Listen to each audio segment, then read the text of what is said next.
हमारे यहाँ Hollywood super hero movies काफी फेमस हैं और अच्छा खासा बड़ा बिजनेस भी करती हैं। पर अभी भी बहुत से लोग ऐसे हैं जो ये सुपर हीरो मूवीज नहीं देखते, जिसका एक रीजन ये भी सामने आता है कि ये सुपर हीरो मूवीज कॉमिक्स पर बेस्ड हैं और एक दूसरे से कनेक्टेड रहती हैं, जिससे अगर रिसेंटली रिलीज हुई कोई मूवी आप जाकर देख भी लेते हैं तो उसमें बहुत सी चीजें आपको समझ नहीं आती। वैसे तो कई सारे सुपर हीरो यूनिवर्स हैं, पर आज मैं आपको बताती हूँ मार्वल कॉमिक्स पर बेस्ड मार्वल सिनेमैटिक यूनिवर्स की शुरुआत से अब तक की सारी मूवीज के बारे में कि वो किस ऑर्डर में आपको देखनी चाहिए या फिर किस ऑर्डर में वो रिलीज हुई थी। तो मार्वल सिनेमैटिक यूनिवर्स की शुरुआत हुई फिल्म आयरन मैन से, जिसके बाद Robert Downey junior super hero fans के फेवरेट बन गए थे और आज तक हैं। उसके बाद 2008 जून में आई द इनक्रेडिबल हल्क और उसके बाद 2010 में फिर से रॉबर्ट डाउनी जूनियर की आयरन मैन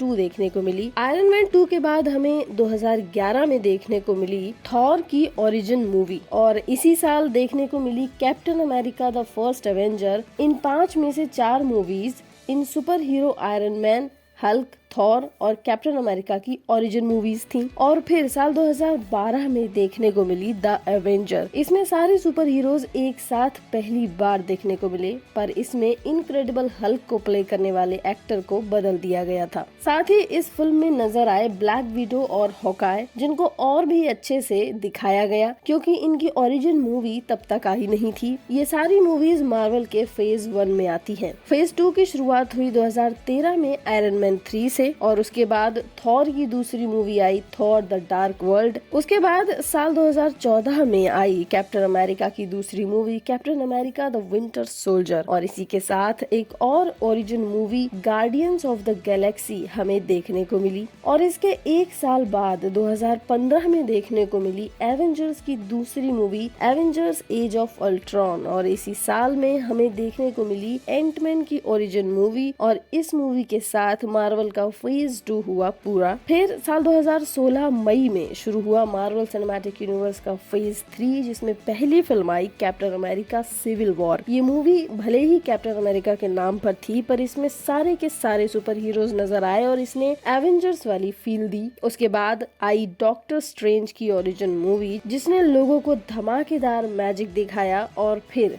साल 2017 में आई गार्डियंस की second movie guardians of the Galaxy volume 2 और उसके बाद हमें लोगों का favourite super hero Spiderman Marvel Cinematic Universe में पहली बार देखने को मिला। ये मूवी थी स्पाइडरमैन की पहली मूवी स्पाइडरमैन होमकमिंग। इससे पहले स्पाइडरमैन को कैप्टन अमेरिका सिविल वॉर में इंट्रोड्यूस किया जा चुका था। 2017 में ही देखने को मिली थॉर की तीसरी मूवी थॉर रैग्नारोक और उसके बाद 2018 में आई ब्लैक पैंथर की ओरिजिन मूवी। हालांकि ब्लैक पैंथर को भी सिविल वॉर मूवी में भी इंट्रोड्यूस कर दिया गया था। और इसके बाद हमें देखने को मिली एमसीयू की सबसे बड़ी मूवी में शामिल एवेंजर्स इन्फिनिटी वॉर, जिसने सक्सेस के नए रिकॉर्ड्स बनाए। और उसके बाद आई एंटमैन की second movie Ant Man and the वार्स और फिर देखने को मिली एक और ओरिजिन फिल्म कैप्टन मार्वल। और कैप्टन मार्वल के बाद में हमें देखने को मिली द एवेंजर्स की एवेंजर्स एंड गेम, जिसने इन्फिनिटी वॉर के रिकॉर्ड को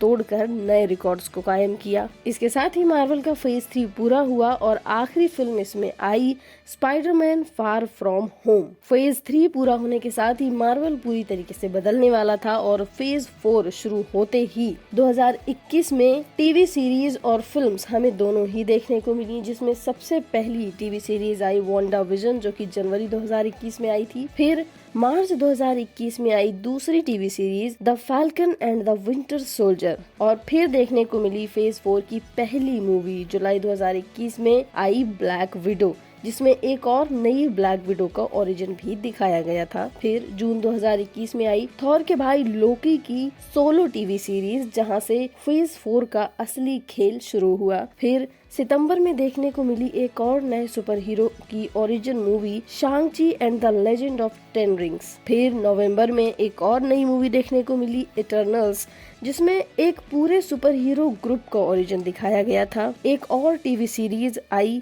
हॉकाई, जिसमें हॉकाई के साथ एक फीमेल हॉकाई को इंट्रोड्यूस किया गया। और उसके बाद मार्वल की सबसे ज्यादा बड़ी फिल्म देखने को मिली स्पाइडरमैन नो वे होम, जिसमें हमें पुराने 2 स्पाइडरमैन भी देखने को मिले। और अगर आप उन्हें नहीं जानते हैं तो उसके लिए आपको सबसे पहले टोबी मैगवायर की स्पाइडरमैन 1, 2 और 3 देखनी होगी, जो लोगों की सबसे ज्यादा फेवरेट रही थी। ये मूवीज 2002, 2004 और 2007 में आई थी।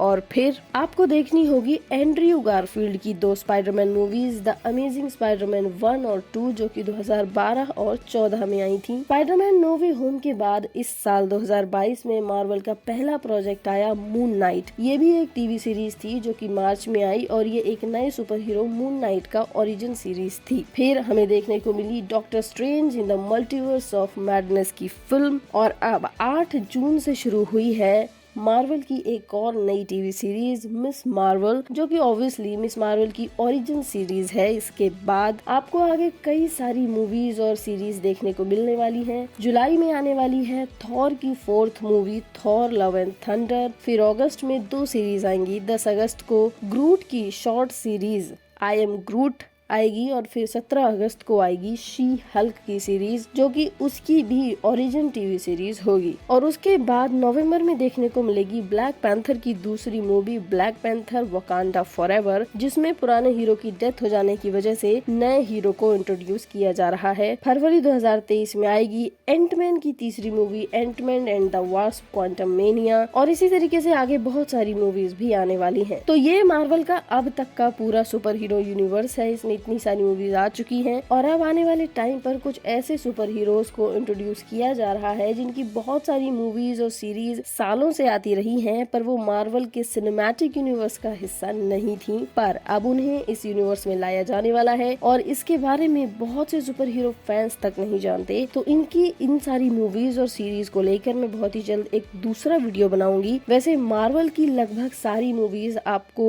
डिज्नी प्लस हॉटस्टार पर देखने को मिल जाएंगी, पर स्पाइडरमैन की मूवीज और हल्क की एक मूवी आपको यहाँ नहीं मिलेगी। वो आपको नेटफ्लिक्स और अमेज़न प्राइम पर मिल जाएंगी। दोस्तों, अगर आपको इन मूवीज को लेकर अगर कोई सवाल है तो आप कमेंट में पूछ सकते हैं, या फिर आप इनमें कुछ ऐड करना चाहते हैं तो भी बता सकते हैं। अगर वीडियो आपको अच्छी लगी हो तो लाइक भी कीजिएगा और सब्सक्राइब भी कीजिएगा।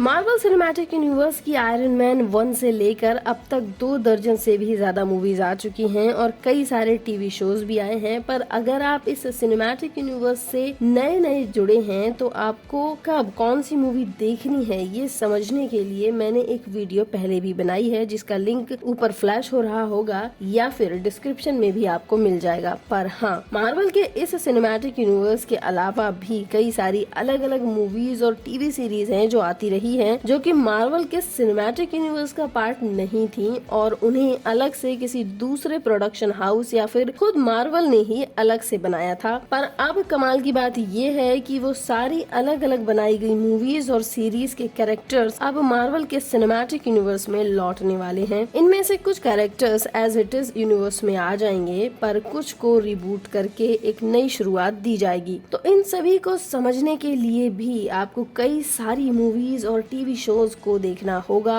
और बात सिर्फ समझने तक ही नहीं है, ये मूवीज और सीरीज आप काफी ज्यादा एंजॉय भी करेंगे। इन मूवीज की लिस्ट में सबसे पहले आती है एक्स-मेन सीरीज। ये सीरीज मार्वल सिनेमैटिक यूनिवर्स के पहले से बनती आई है और इनके भी बहुत सारे मार्वल मूवीज की तरह ही डाई हार्ड फैंस भी हैं। इनमें से सबसे पहली मूवी आई थी एक्स-मेन, जो कि साल 2000 में आई थी। फिर साल 2003 में आई इसी सीरीज की दूसरी फिल्म एक्स-मेन यूनाइटेड। फिर 2006 में आई एक्स-मेन द लास्ट स्टैंड और उसके बाद आई वुल्वरीन की origin movie X Men origins of Wolverine, जो कि 2009 में आई थी। फिर साल 2011 में आई एक्स-मेन फर्स्ट क्लास। उसके बाद साल 2013 में आई द वुल्वरीन और उसके अगले ही साल 2014 में हमें देखने को मिली X Men days of future past. और फिर 2016 में आई एक्स-मैन एपोकलिप्स। और फिर इसी साल के बाद 2017 में वुल्वरीन की एक और सोलो फिल्म हमें देखने को मिली लोगान। और फिर इस सीरीज की आखिरी सक्सेसफुल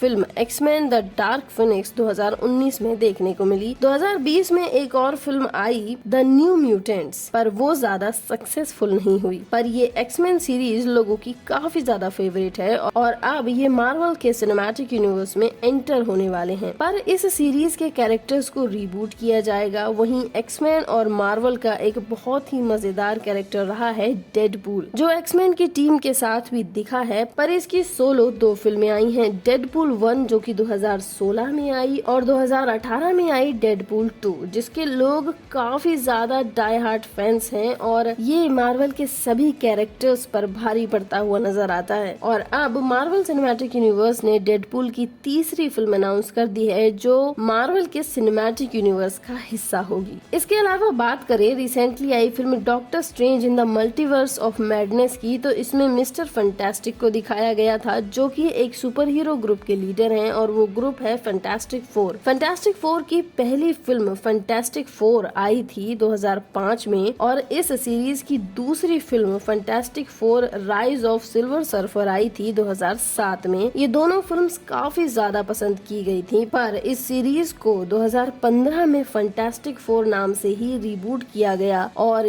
वो फिल्म फ्लॉप हो गई थी। पर अब इस फिल्म को फिर से रिबूट किया जाएगा या फिर किस तरीके से इसे मार्वल सिनेमैटिक यूनिवर्स में लाया जाएगा ये तो नहीं पता, पर हाँ फैंटास्टिक फोर की जल्द ही एक और मूवी आएगी जो कि मार्वल के सिनेमैटिक यूनिवर्स का हिस्सा होगी। और मार्वल में अब सुपरनैचुरल और पैरानॉर्मल एक्टिविटीज से जुड़े सुपर हीरोज को भी इंट्रोड्यूस किया जा रहा है, जिनमें पहला शो आ चुका है मून नाइट और शायद बाद में इटर्नल्स को भी इसी टीम में रखा जाएगा। पर ऐसा ही एक सुपर हीरो काफी साल पहले इंट्रोड्यूस कर दिया गया था, जो कि था घोस्ट राइडर। इसकी पहली फिल्म घोस्ट राइडर 2007 में आई थी, फिर इसकी दूसरी film Ghost Rider Spirit of Vengeance 2011 में आई थी और शायद जल्द ही Ghost Rider Marvel Cinematic Universe में भी आ सकता है। अब बात करते हैं मार्वल के एक और super hero group the defenders की। इनकी सभी की टीवी सीरीज आई है। स्पाइडरमैन नो वे होम में हमने स्पाइडरमैन में जिस वकील को देखा था वो है डिफेंडर्स के लीडर डेयरडेविल। सबसे पहले डेयरडेविल पर एक फिल्म बनाई गई थी 2003 में, पर वो ज्यादा सक्सेसफुल नहीं रही। फिर 2015 में डेयरडेविल की सीरीज को शुरू किया गया, जिसके 3 सीजन्स आए हैं और इसी से रिलेटेड है जेसिका जोन्स। ये भी 2015 में आया, इसके भी 3 सीजन्स हैं। फिर साल 2016 में आई ल्यूक केज, इसके 2 सीजन्स हैं और साल 2017 में आई आयरन फिस्ट, इसके भी 2 सीजन्स आ चुके हैं और साल 2017 में ही आई द पनिशर, इसके भी 2 सीरीज हैं। और साल 2017 में ही इन सारे हीरोज की एक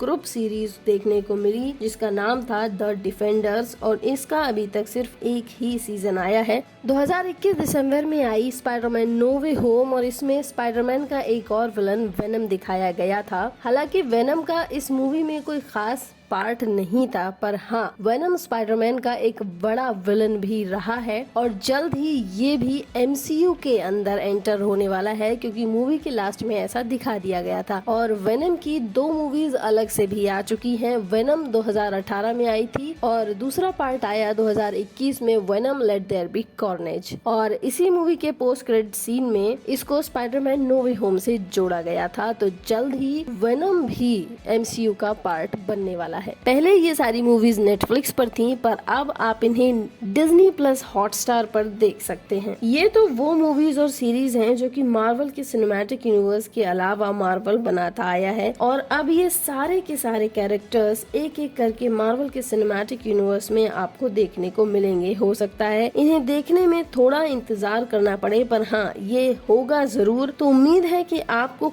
काफी सारी नई सीरीज और मूवीज मार्वल की जानने को मिली होंगी। और अगर आप इस इंफॉर्मेशन में कुछ और ऐड करना चाहते हैं या फिर कुछ और पूछना चाहते हैं तो कमेंट्स में जरूर पूछ सकते हैं। और अगर वीडियो अच्छा लगा हो तो लाइक कीजिए, शेयर कीजिए, सब्सक्राइब कीजिए।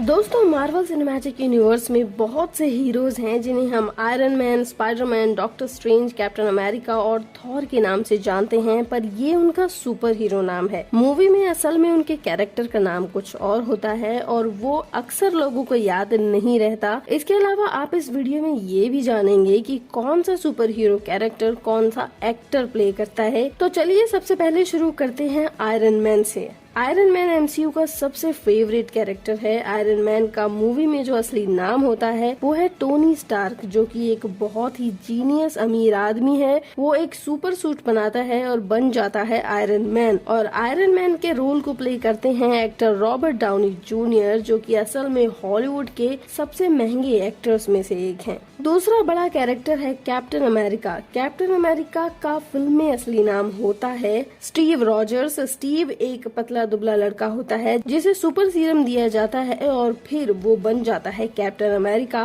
और इस रोल को प्ले करते हैं एक्टर क्रिस इवांस। ये भी हॉलीवुड के बड़े स्टार्स में से एक हैं। कैप्टन अमेरिका की फिल्म में दो खास रोल हैं, वो हैं उनके दो दोस्तों के, पहले बकी बार्न्स और दूसरे सैम विल्सन। बात करें बकी बार्न्स की तो इसका सुपर हीरो नाम है द विंटर सोल्जर, जो कि हीरो और विलन दोनों ही प्ले कर चुका है। और विंटर सोल्जर के रोल को प्ले करते हैं एक्टर सेबेस्टियन स्टैन। और कैप्टन अमेरिका के दूसरे दोस्त सैम विल्सन की बात करें तो मूवी में इनका सुपर हीरो नाम पहले फैल्कन हुआ करता था, पर अब ये अगले कैप्टन अमेरिका बन चुके हैं और इस रोल को प्ले करते हैं एक्टर एंथनी मकाई। बात करते हैं एमसीयू में बिजली के देवता थॉर की, तो थॉर का मूवी में सुपर हीरो नाम और असली नाम थॉर ही रहता है, जो कि एसगार्ड नाम के प्लेनेट से है, देवता है और धरती पर गलती से आ जाता है और बन जाता है धरतीवासियों का सुपर हीरो।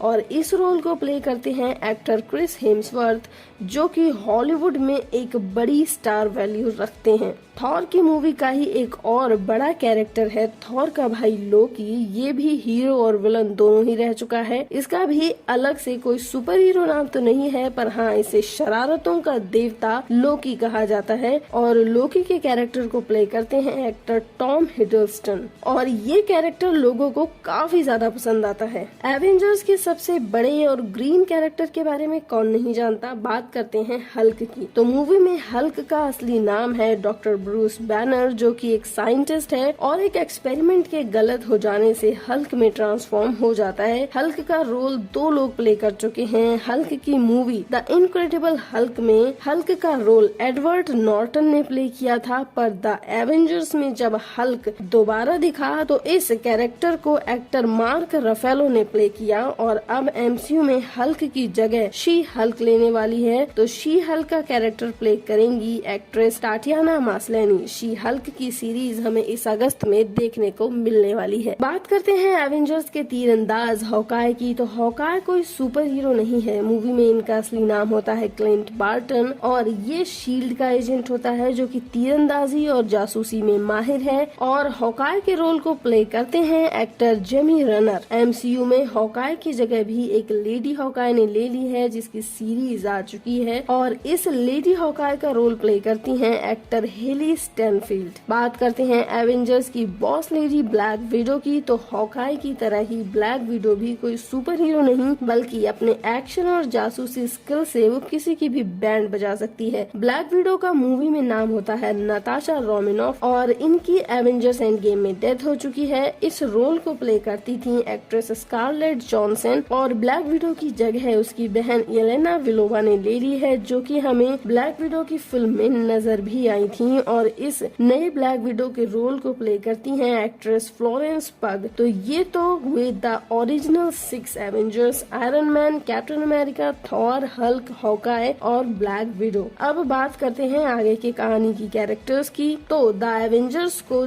जिस कैरेक्टर ने बनाया था उसका नाम था निक फ्यूरी, जो इन सभी हीरोज को इकट्ठा करके एक ग्रुप बनाते हैं और पुराने शील्ड के एजेंट होते हैं। और इस कैरेक्टर के रोल को प्ले करते हैं legend actor Samuel L Jackson. Marvel की गार्डियंस ऑफ द गैलेक्सी में हीरो है स्टार लॉर्ड। मूवी में इनका नाम होता है पीटर क्विल। ये अपने गैजेट्स की वजह से खास है और स्टार लॉर्ड का कैरेक्टर प्ले करते हैं एक्टर क्रिस प्रैट। हॉलीवुड में इनकी भी काफी चलती है। इसमें हीरोइन का रोल प्ले करती हैं जोई सेल्जना, जो कि गमोरा के रोल में रहती हैं। और गार्डियंस ऑफ द गैलेक्सी में एक बहुत ही खास कैरेक्टर है ग्रूट, जो सिर्फ एक ही डायलॉग बोलता है, आई एम ग्रूट, पर हर बार उसके ये बोलने का मतलब अलग होता है। अब वो डायलॉग उसी फील के हिसाब से बोला जाए, इसके लिए उसके पूरे डायलॉग्स को लिखा जाता है और इन डायलॉग्स को ओरिजिनली ग्रूट के लिए डब करते हैं एक्टर विन डीजल। मार्वल की फिल्म एंटमैन में उसका असली नाम होता है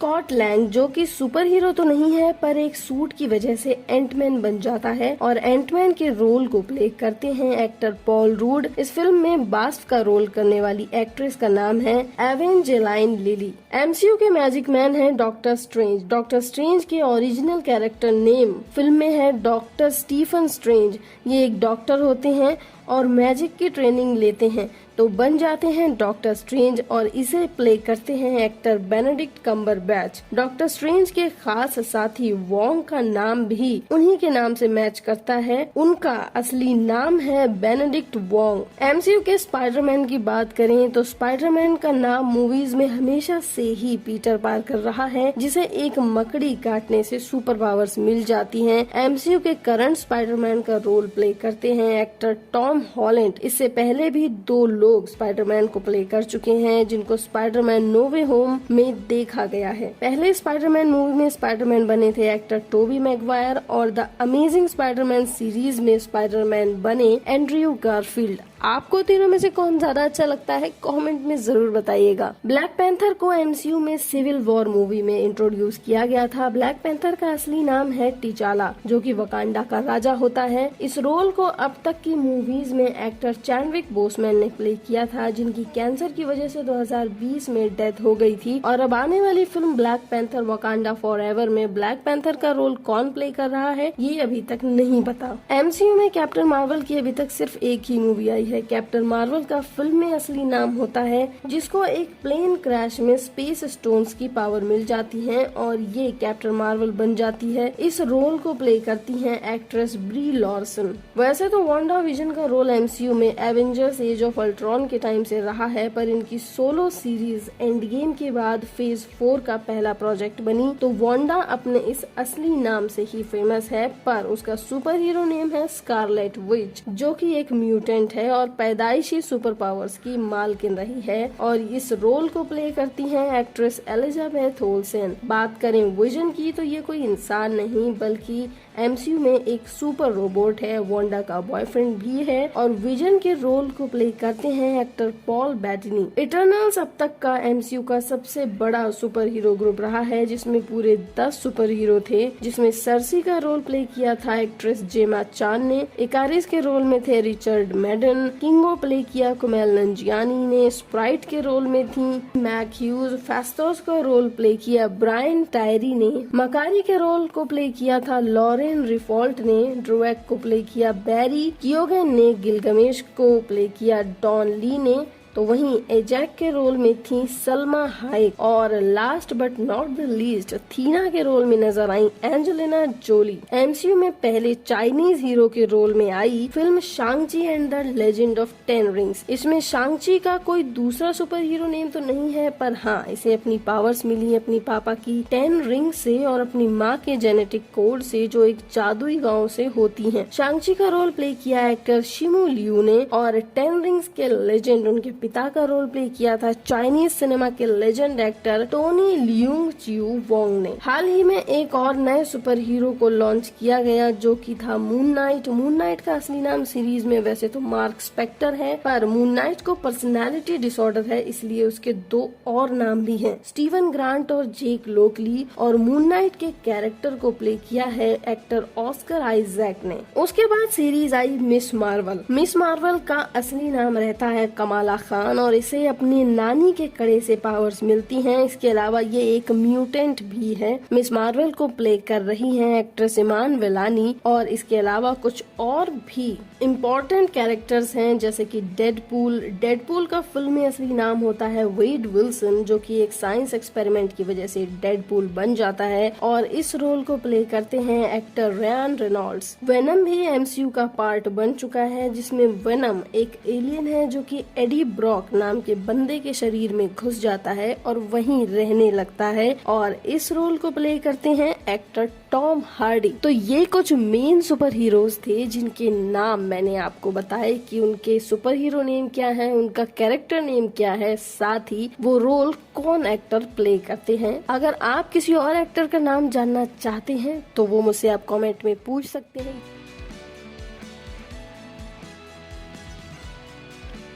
दोस्तों मार्वल के इस फेज 4 में हमने काफी सारी लीड सुपर हीरोइंस को देखा और आगे के फेजेस में भी ये सिलसिला और ज्यादा बढ़ने वाला है। पर इससे पहले के द इन्फिनिटी सागा में हमने लेडीज को बड़े सुपर पावर्स के रोल में काफी कम ही देखा। पर ऐसा नहीं था कि उनके जो रोल थे वो बस यूं ही थे, वो काफी ज्यादा इम्पोर्टेंट थे। तो आज मार्वल की उन्हीं लेडीज की बात करते हैं। शुरुआत करते हैं फिल्म आयरन मैन से। इसमें आयरन मैन की पर्सनल असिस्टेंट होती है पेपर पॉट्स, जो कि बाद में आयरन मैन 2 आते आते उसकी गर्लफ्रेंड बन जाती है, उसकी कंपनी की मालकिन बन जाती है और बाद में उनकी वाइफ बनती है। इस रोल को ग्वेंथ कैट पेल्ट्रो ने प्ले किया था। पेपर पॉट्स एक बहुत ही लॉयल और स्मार्ट एम्प्लॉय थी जिसने आयरन मैन की सोलो मूवीज में हमेशा ही उसके लिए सेवियर का काम किया। उसके बाद आयरन मैन 2 में हमने देखा ब्लैक विडो नताशा रोमानोफ को। ब्लैक विडो की सोलो मूवी तो हमें एंड गेम के बाद, उसकी डेथ के बाद देखने को मिली, जो कुछ खास जलवा तो नहीं दिखा पाई। पर हाँ, पहले की इन्फिनिटी सागा में ब्लैक विडो का स्वैग हमें खूब देखने को मिला। शील्ड की तेज तर्रार जासूस से लेकर एक एवेंजर बनने तक ब्लैक विडो एमसीयू का एक इम्पोर्टेंट पार्ट रही है। ब्लैक विडो नताशा रोमानोफ का रोल एक्ट्रेस स्कारलेट जॉनसन ने प्ले किया था और अब मूवी में उनकी बहन एलेना विलोवा ने ये मेंटल हासिल कर लिया है, जिसका रोल फ्लोरेंस पग प्ले करती है। कैप्टन अमेरिका की फिल्म्स में कैप्टन अमेरिका की गर्लफ्रेंड पैगी कार्टर का एक इम्पोर्टेंट रोल था। पहली फिल्म में जब स्टीव कैप्टन अमेरिका बनने की ट्रेनिंग करता है, वहाँ पैगी कार्टर एक MI6 एजेंट होती है और उसकी ट्रेनिंग की इंचार्ज भी होती है। पैगी कार्टर ही शील्ड की शुरुआत भी करती है। पैगी कार्टर के रोल को कैप्टन अमेरिका की फिल्म्स में इतना नहीं देखा गया, पर उसकी अपनी एक सीरीज एजेंट कार्टर आई थी जिसके 2 सीजन्स हैं। इसके अलावा मल्टीवर्स ऑफ मैडनेस में कैप्टन कार्टर के रोल में भी पैगी कार्टर नजर आई और इस रोल को प्ले करती है हेली एटवेल। अब बात करते हैं थॉर की मूवीज में इम्पोर्टेंट लेडीज की। तो सबसे पहले आती है थॉर की गर्लफ्रेंड जेन फॉस्टर, जो कि थॉर को धरती पर आने पर मिलती है और एक एस्ट्रोफिजिसिस्ट होती है। फर्स्ट फिल्म में वो थॉर की हेल्प करती है और उसे वापस वर्दी बनाती है। सेकंड फिल्म में थॉर उसे एसगार्ड ले जाता है क्योंकि उसके अंदर रियलिटी स्टोन अपना कब्जा कर लेता है। और हाल ही में आई film Thor Love and Thunder में जेन फॉस्टर बन जाती है द माइटी थॉर और थॉर की पावर्स को समन करती है। इस रोल को एक्ट्रेस नैटली पोर्टमैन प्ले करती हैं। दूसरी है थॉर की मदर फ्रीगा। इनका रोल भी काफी इम्पोर्टेंट था।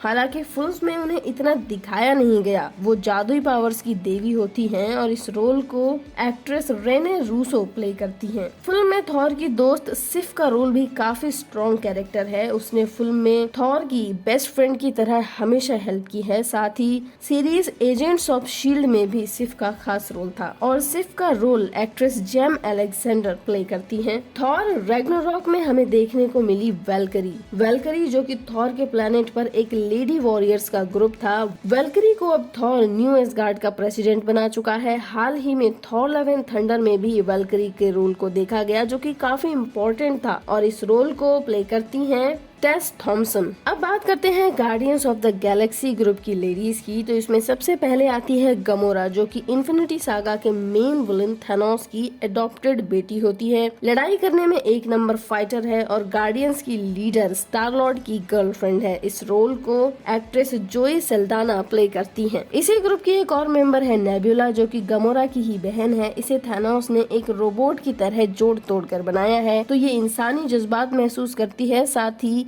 इलेक्ट्रॉनिक गैजेट की तरह भी है और इसका role actress Karen Gillan play करती हैं। इसी ग्रुप की एक और फीमेल मेंबर है मैंटिस। ये किसी को भी छूकर उसके जज्बात को जान लेती है और उन्हें कुछ हद तक बदल भी देती है। 2 बार इसने अपनी पावर्स से बिलिन को हराने में हेल्प की है और इस रोल को एक्ट्रेस पॉम क्लेमेंटिफ प्ले करती हैं। इन लेडीज का मार्वल यूनिवर्स में कोई ज्यादा बड़ा नाम नहीं था, पर इनके मेकअप काफी खास हैं। बिना मेकअप के ये काफी अलग और भी ज्यादा खूबसूरत दिखती हैं। बात करें एंटमैन फिल्म की लेडीज की, तो सबसे पहले नंबर पर आती है होप, जो कि एंटमैन के सूट बनाने वाले हैंक पिम की बेटी है और स्कॉटलैंड की एंटमैन बनने में ट्रेनिंग भी कराती है और उसकी गर्लफ्रेंड भी है। इसके अलावा फिल्म में बास का रोल भी वही प्ले करती है, जो कि एंटमैन जैसे ही पावर के सूट को यूज करती है। इस रोल को प्ले करती हैं एक्ट्रेस एवेंजेलाइन लिली। होप से पहले उसकी माँ वास्प के सूट को यूज करती थी, जो कि हमें एंटमैन 2 में दिखाई दी। इनका क्वांटम रियल्म की पावर्स पर कंट्रोल है। होप की माँ का नाम होता है जेनेट पिम, जिसे एक्ट्रेस मिशेल पिफर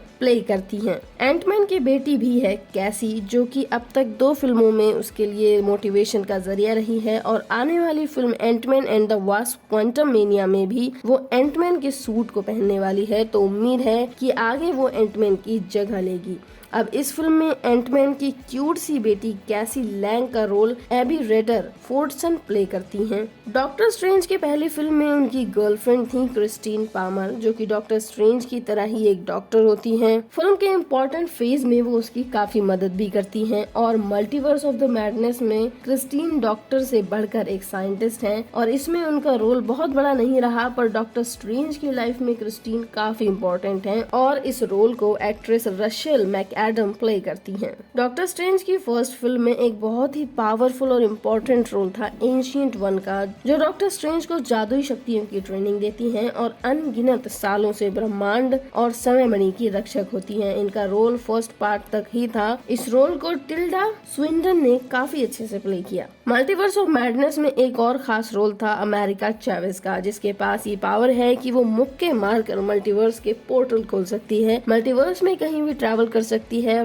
फिल्म में इसी पावर को लेकर सारी लड़ाई है। अमेरिका अब जादुई शक्तियों की ट्रेनिंग ले रही है और जल्द ही वो यंग एवेंजर्स का हिस्सा होगी और इस रोल को सोची गोमेज प्ले कर रही हैं। बात करें एमसीयू के स्पाइडरमैन की, तो स्पाइडरमैन की गर्लफ्रेंड एमजे हमेशा से ही उसकी लाइफ का एक बड़ा हिस्सा रही है। एमजे को एमसीयू में काफी अलग तरीके से दिखाया गया है, जो कि काफी इंटेलिजेंट होती है, थोड़ी वियर्ड होती है और खुद ही ये पता लगा लेती है कि पीटर पार्कर ही स्पाइडरमैन है और इस रोल को एक्ट्रेस ज़ेंडाया प्ले करती हैं। वहीं स्पाइडरमैन की आंट मे भी उसकी जिंदगी में बहुत खास हैं, क्योंकि वो ही उसकी अकेली फैमिली मेंबर हैं। 2 स्पाइडरमैन मूवीज में आंट मे का रोल बस एक साइड कैरेक्टर की तरह ही लगा, पर स्पाइडरमैन नो वे होम में उन्होंने पीटर को लाइफ चेंजिंग मैसेज दिया और खुद को उसके लिए सेक्रीफाइस भी कर दिया और इस रोल को मैरिसा टोमई प्ले करती हैं। ब्लैक पैंथर फिल्म में एक नहीं कई सारी इंपॉर्टेंट लेडीज हैं। सबसे पहले बात करते हैं शूरी की। वो ब्लैक पैंथर की बहन है। पूरे वकांडा की टेक्नोलॉजी को वही हैंडल करती है, ब्लैक पैंथर के सूट्स को डिजाइन करती है। साथ ही अब ये भी कहा जा रहा है कि आने वाली film black panther Wakanda for ever में शूरी ही ब्लैक पैंथर बनने जा रही है। वैसे इस रोल को एक्ट्रेस लेटिटिया राइट प्ले कर रही हैं। एक और इम्पोर्टेंट और स्ट्रॉन्ग कैरेक्टर है वकांडा के डोरा मलाजी ग्रुप की लीडर ओकोई। ये बिना किसी सुपर पावर के भी किसी भी सुपर स्ट्रेंथ वाले बंदे को हराने का दम रखती हैं। वकांडा के राजा की सबसे वफादार सिपाही हैं, चाहे राजा कोई भी हो। जस्ट लाइक कटप्पा मामा, इनका रोल प्ले करती हैं डैने गुरीरा। ओकोई की बहन है नाकिया, जो कि पहली फिल्म में ब्लैक पैंथर की गर्लफ्रेंड रहती है। वो देश के बाहर रहकर अपनी मर्जी से लोगों की मदद करना पसंद करती है, पर जरूरत पड़ने पर अपने देश के लिए हाजिर हो जाती है। आने वाली फिल्म में उनका रोल कैसे दिखाया जाएगा ये तो नहीं पता, पर कुछ लोगों का कहना है कि नाकिया को फिल्म में ब्लैक पैंथर और टिचाला की पत्नी के तौर पर दिखाया जाएगा और इस रोल को प्ले करती हैं एक्ट्रेस लुपिता नियोंग। ब्लैक पैंथर की माँ रमोंडा का रोल फर्स्ट फिल्म में सिर्फ एक टिपिकल माँ की तरह ही था, पर अब वकांडा फॉरएवर में उनका रोल काफी ज्यादा इम्पोर्टेंट हो गया है, क्योंकि वो देश की रानी बन गई हैं और उन्हें देश के सारे फैसले लेने हैं और सारी प्रॉब्लम्स को हैंडल करना है, क्योंकि उनके बेटे और देश के राजा टिचाला की डेथ हो चुकी है, जो देखना काफी इंटरेस्टिंग होगा। और ये रोल प्ले करती हैं actress Angela Bassett. Black Panther की तरह ही Shang Chi and the legend of 10 rings film में शांग-ची की लाइफ और फिल्म दोनों में ही लेडीज का काफी ज्यादा खास इम्पैक्ट था। उसकी दोस्त केटी, जो हर सिचुएशन में बिना एक भी सेकंड सोचे उसके साथ खड़ी रहती है, वो काफी फनी है और फिल्म का विनिंग शॉट भी उसी का था। उम्मीद है आगे जाकर वो शांग-ची की गर्लफ्रेंड भी बनेगी। शांग-ची की बहन, जिसे वो बचपन में अकेला छोड़कर चला जाता है और फिर भी वो खुद से लड़ाई के सारे पैंतरे सीख जाती है और खुद एक अंपायर खड़ा कर लेती है। इसकी एक अलग से सीरीज भी आएगी जिसमें उसके फादर का एम्पायर अब वो टेक ओवर कर लेगी। साथ ही शांग-ची की लाइफ में भी उसका रोल इम्पोर्टेंट ही रहेगा। पर इन दोनों से ज्यादा इम्पोर्टेंट रोल है शांग-ची की माँ का, जो कि पृथ्वी के ही एक रहस्यमयी गांव से होती है। उसके पास स्पेशल पावर्स हैं, स्पेशल चाइनीज फाइटिंग स्किल्स हैं, पर शांग-ची के फादर के लिए वो सब कुछ छोड़ देती है। पर उसके फादर के कुछ दुश्मन उसे मार देते हैं, पर उनकी पावर्स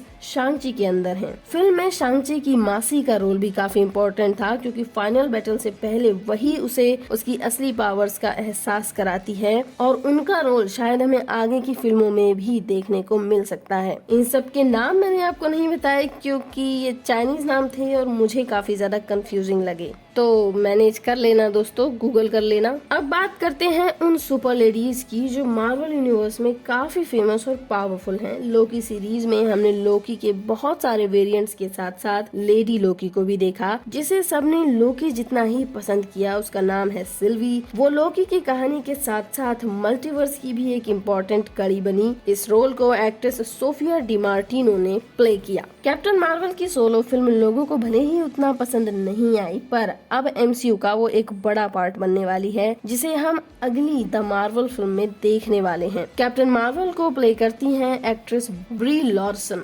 अब अगर बात करें स्कारलेट विच वांडा की, तो वांडा के पावर्स शुरू से ही काफी खतरनाक रही हैं। एज ऑफ अल्ट्रॉन फिल्म से लेकर मल्टीवर्स ऑफ मैडनेस तक वांडा जिस तरफ होती है, मोस्ट पावरफुल साइड वही होती है। वो अकेले ही सारे एवेंजर्स को हराने की पावर रखती है और जीत भी सकती है। और वांडा के रोल को प्ले करती हैं एक्ट्रेस एलिजाबेथ ओल्सन। बात अगर इटर्नल्स की टीम की करें, तो इसमें 5 लेडीज हैं: एजैक, सर्सी, स्प्राइट, मकारी और थीना, और इन सभी की पावर्स अलग अलग हैं। बात करें एजैक की, तो ये इटर्नल्स की लीडर थी। इनके पास किसी भी तरह के घावों को हील करने की पावर थी, पर फिल्म में इनकी डेथ हो जाती है और ये रोल प्ले किया था सलमा हायक ने। एजैक अपनी डेथ के बाद अपनी पावर्स के जरिए सर्सी को नया लीडर चुनती है। सर्सी का ह्यूमंस के साथ में एक स्पेशल इमोशनल बॉन्ड है। साथ ही वो किसी भी चीज को छूकर उसे किसी दूसरी चीज में कन्वर्ट कर सकती है। फिल्म में सर्सी ही इटर्नल्स की लीडर और लीड कैरेक्टर थी। इस रोल को जेमा चैन ने प्ले किया था। बात करें स्प्राइट की, तो ये वैसे तो देखने में एक छोटी सी बच्ची लगती है, पर इल्यूजन्स को क्रिएट कर सकती है। साथ ही खुद का रूप भी किसी के जैसा भी बना सकती है। पर फिल्म के एंड में अपनी पावर्स को छोड़कर ये सिर्फ एक इंसान बन जाती है। इस रोल को एक्ट्रेस मैक ह्यूज ने प्ले किया। मकारी इटर्नल्स की सबसे फास्ट पर्सन है। ये सेकंड्स में पूरी दुनिया का चक्कर लगा सकती है, पर सुन और बोल नहीं सकती। मकारी का रोल एक्ट्रेस लॉरेन रिडलॉफ प्ले करती हैं। बात करते हैं इटर्नल्स की गॉडेस ऑफ वॉर थीना की, तो ये कॉस्मिक एनर्जी से कोई भी वेपन बना सकती है। अकेले ही बड़े से बड़े युद्ध को लड़कर जीत सकती है, पर फिल्म में इसे मेंटल प्रॉब्लम्स हो जाती है। एक्ट्रेस एंजेलिना जोली प्ले करती हैं। मून नाइट सीरीज की बड़ी ही इम्पोर्टेंट लेडी रही मून नाइट की वाइफ लाइला, जो कि एक आर्कियोलॉजिस्ट और एडवेंचरर होती है। मून नाइट की हेल्प के लिए वो लास्ट में एक इजिप्शियन गॉडेस टॉरेट की अवतार बन जाती है, सुपर पावर्स को हासिल कर लेती है। उसका सुपर नेम होता है स्कारलेट स्कैरब। इस रोल को एक्ट्रेस मे कैलम्बे प्ले करती हैं। हॉकाई क्लिंट बार्टन के बाद उसकी जगह एमसीयू में अब केट बिशप लेने वाली है, जिसे हमने हॉकाई सीरीज में देखा। ये अब यंग एवेंजर्स का हिस्सा होगी और इस रोल को एक्ट्रेस हेली स्टैनफील्ड ने प्ले किया है। यंग एवेंजर्स में ही शामिल होगी कमाला खान, यानी कि मिस मार्वल, जिसकी सीरीज हमने देखी हाल ही में, और अब ये हमें द मार्वल्स में कैप्टन मार्वल के साथ में नजर आने वाली है। कमाला को उसकी पावर्स उसके नानी के बैंगल से मिलती है, जिनके पास भी सेम पावर्स होती हैं। उनका नाम आयशा होता है। कमाला की परनानी आयशा के रोल में नजर आई थी एक्ट्रेस महविश हयात, और अब हम मार्वल की सबसे न्यू और strong lady character she Hulk को देखने वाले हैं, जो कि एक लॉयर होती है और एक एक्सीडेंट की वजह से हल्क बन जाती है। इस रोल को एक्ट्रेस टाटियाना मास्लेनी प्ले कर रही हैं। तो ये है मार्वल की सुपर लेडीज, और ये जो न्यू लेडीज हैं, इनकी कहानी मार्वल में काफी ज्यादा लंबी और इम्पोर्टेंट होने वाली है, क्योंकि मार्वल फिलहाल फीमेल कैरेक्टर्स को ज्यादा फोकस कर रहा है। आपको इनमें से सबसे ज्यादा पसंद कौन है, कमेंट्स में जरूर बताइएगा।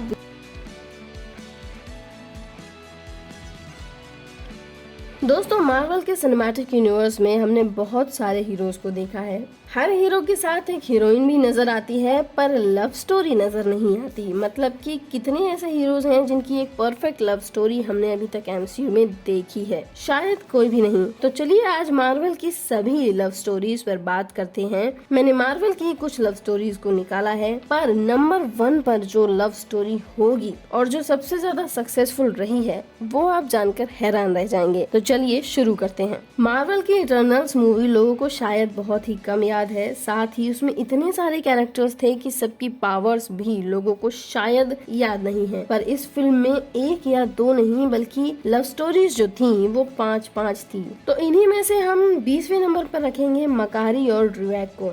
जहां एक तरफ मकारी बोल और सुन नहीं सकती, तो वहीं ड्रूवैक लोगों के दिमाग को भी पढ़ सकता है और उनसे जो चाहे करने पर मजबूर कर सकता है। दोनों ही एक दूसरे को पसंद करते हैं, पर फिल्म में इनकी स्टोरी को उतना टाइम ही नहीं मिला, इसीलिए ये लोगों को उतना याद नहीं है। साथ ही एक ही फिल्म में इन्हें हजारों सालों के लिए अलग भी कर दिया गया था। 19वें नंबर पर है थीना और गिलगमेश की लव स्टोरी। फिल्म में दोनों का एक स्पेशल बॉन्ड है। थीना की मेंटल कंडीशन बिगड़ने के बाद गिलगमेश सदियों तक सबसे दूर थीना के साथ अकेला उसका ख्याल रखता है, ये जानते हुए कि वो उसकी जान भी ले सकती है। पर थीना की हालत जैसे ही थोड़ी ठीक होने लगती है, फिल्म के विलन डिविएंट से लड़ाई में गिलगमेश की डेथ हो जाती है। इसी के साथ इनकी लव स्टोरी की भी। नंबर 18, फिल्म में फास्टोस सबसे अलग होने के बाद अपनी एक फैमिली बनाता है बेन के साथ। दोनों मिलकर एक बच्चा अडॉप्ट करते हैं, पर फाइनल बैटल से पहले फास्टोस अपने हस्बैंड और बच्चे से अलग हो जाता है और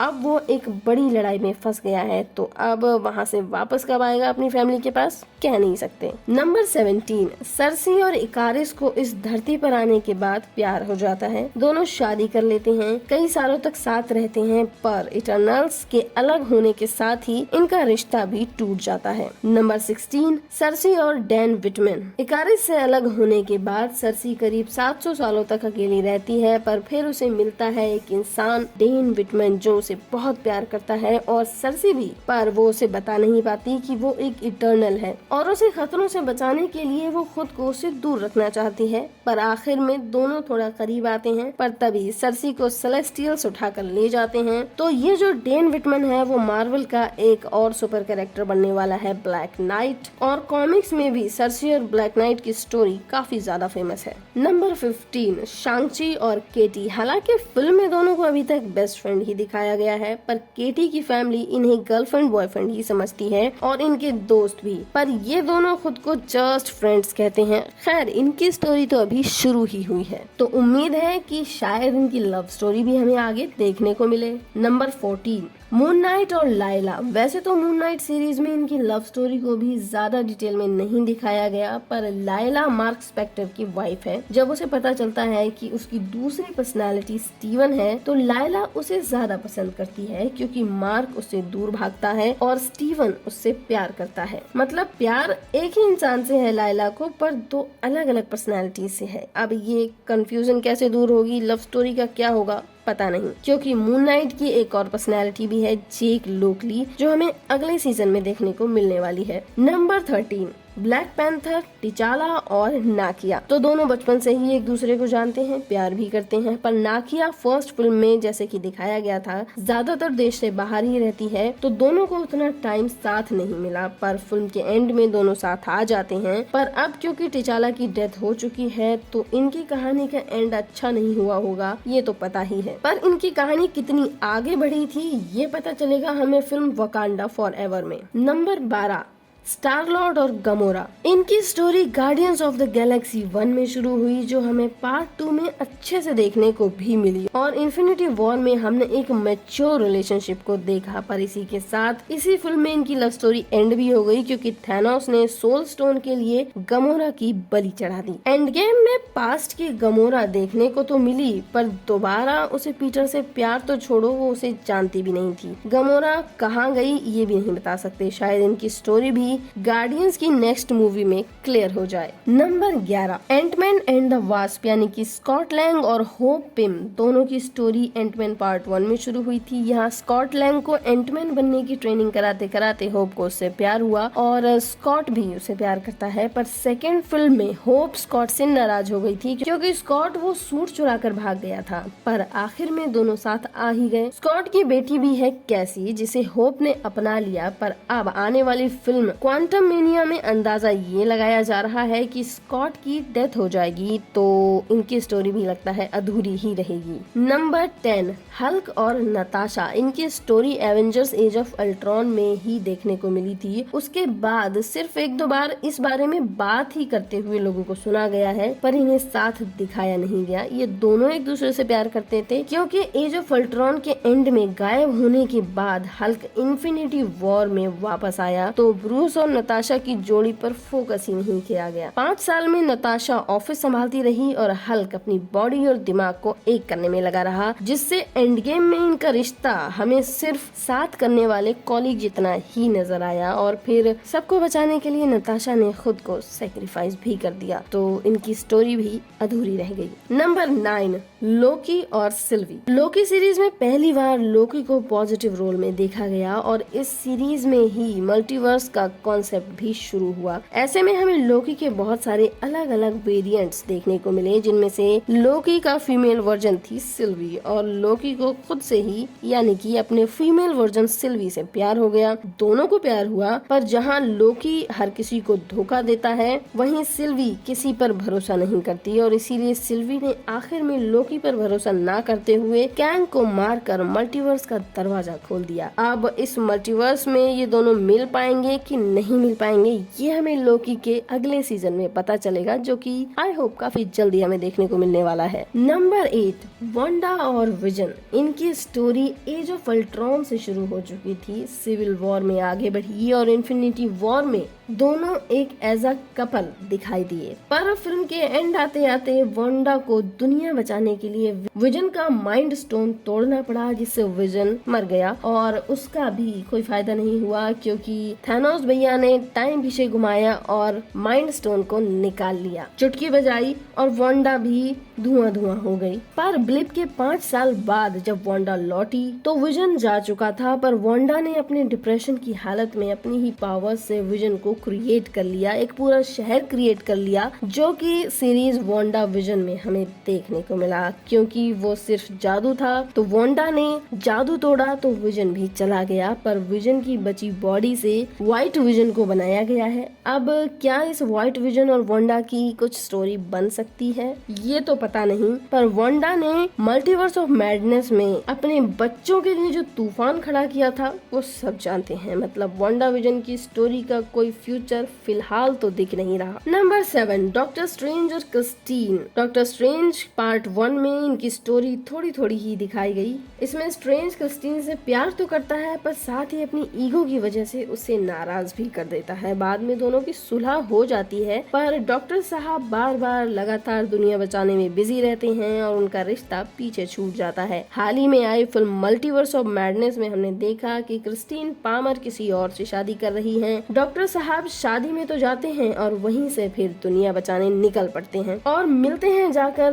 दूसरे यूनिवर्स की क्रिस्टीन से, और धीरे धीरे उन्हें पता चलता है कि दुनिया के सारे यूनिवर्सेस में वो क्रिस्टीन से प्यार तो करते हैं, पर कभी भी उनके साथ नहीं रह पाए, शादी नहीं कर पाए। तो मतलब डॉक्टर साहब की स्टोरी भी पूरी होने नहीं वाली है। नंबर 6, पीटर और एमजे। बात चाहे एमसीयू के स्पाइडरमैन की हो या फिर पुराने दो स्पाइडरमैन की, पीटर का प्यार हमेशा ही स्ट्रगल रहा है। एमसीयू में होमकमिंग फिल्म में स्पाइडरमैन जिस लड़की को प्यार करता है उसका बाप ही विलेन निकल जाता है और लव स्टोरी एंड हो जाती है। उसके बाद फिल्म फार फ्रॉम होम में पीटर को एमजे से प्यार होता है। इसमें दोनों की लव स्टोरी देखने को मिलती है जो कि नो वे होम में कंटिन्यू भी हो जाती है, पर मूवी के एंड में सब कुछ ठीक करने के लिए डॉक्टर स्ट्रेंज जादू करते हैं तो पूरी दुनिया ये भूल जाती है कि पीटर पार्कर कौन है। पीटर एमजे से कहता है कि वो बाद में उसके पास आएगा और उसे सब कुछ याद दिला देगा, पर जब वो देखता है कि एमजे और नेड बिना उसके अपनी लाइफ में काफी कुछ अच्छा कर पा रहे हैं, चैन से जी रहे हैं, तो वो एमजे को कुछ भी याद नहीं दिलाता। और अब आगे की मूवीज में एमजे पीटर के साथ दोबारा दिखेगी या नहीं दिखेगी, ये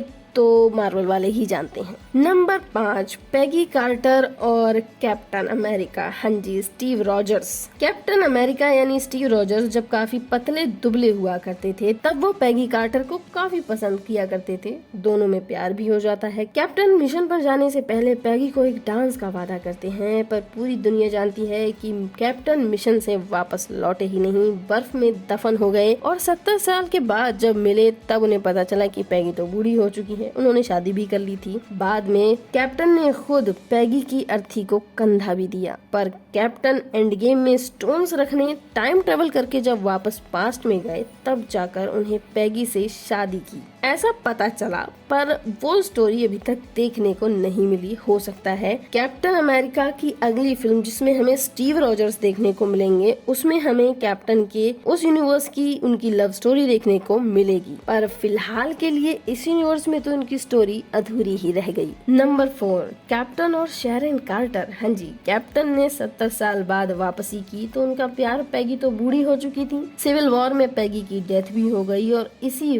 फिल्म में कैप्टन का सालों बाद किसी के साथ दोबारा रिश्ता जुड़ा और वो थी पैगी कार्टर की ही भतीजी शेरन कार्टर। पर ये रिश्ता इस फिल्म में शुरू होकर इसी फिल्म तक रह गया और कैप्टन दुनिया बचाने के चक्कर में प्यार ही भुला बैठे। इनके रिश्ते का क्या हुआ ये तो दिखाया भी नहीं गया। नंबर 3, थॉर और जेन फॉस्टर। थॉर की लव स्टोरी पार्ट 1 में शुरू हुई थी। धरती पर आने के बाद जब थॉर जेन से मिला तो जेन ने उसकी मदद की उसे वापस घर लौटने में। थॉर उसे अपने साथ ले जाना चाहता था, पर लोकी की हरकतों को रोकने के लिए थॉर को बायफ्रॉस्ट ही तोड़ना पड़ा, जिससे 2 सालों तक वो धरती पर लौट नहीं पाया। फिर थॉर 2 में वो वापस धरती पर आया, तब तक जेन के अंदर रियलिटी स्टोन घुस चुका था। थॉर उसे बचाने के लिए एसगार्ड ले गया, जहां लड़ाई खत्म होने के बाद थॉर धरती पर जेन के साथ रहने लगा। उसके बाद थॉर रैग्नारोक में दिखाया गया कि दोनों का ब्रेकअप ही हो गया है और अब जाकर थॉर लव एंड थंडर में दोनों हमें देखने को मिले, जहां पर जेन फॉस्टर माइटी थॉर बन चुकी थी, पर उसे कैंसर भी था और आखिर में उसी कैंसर की वजह से उसकी डेथ भी हो जाती है। मतलब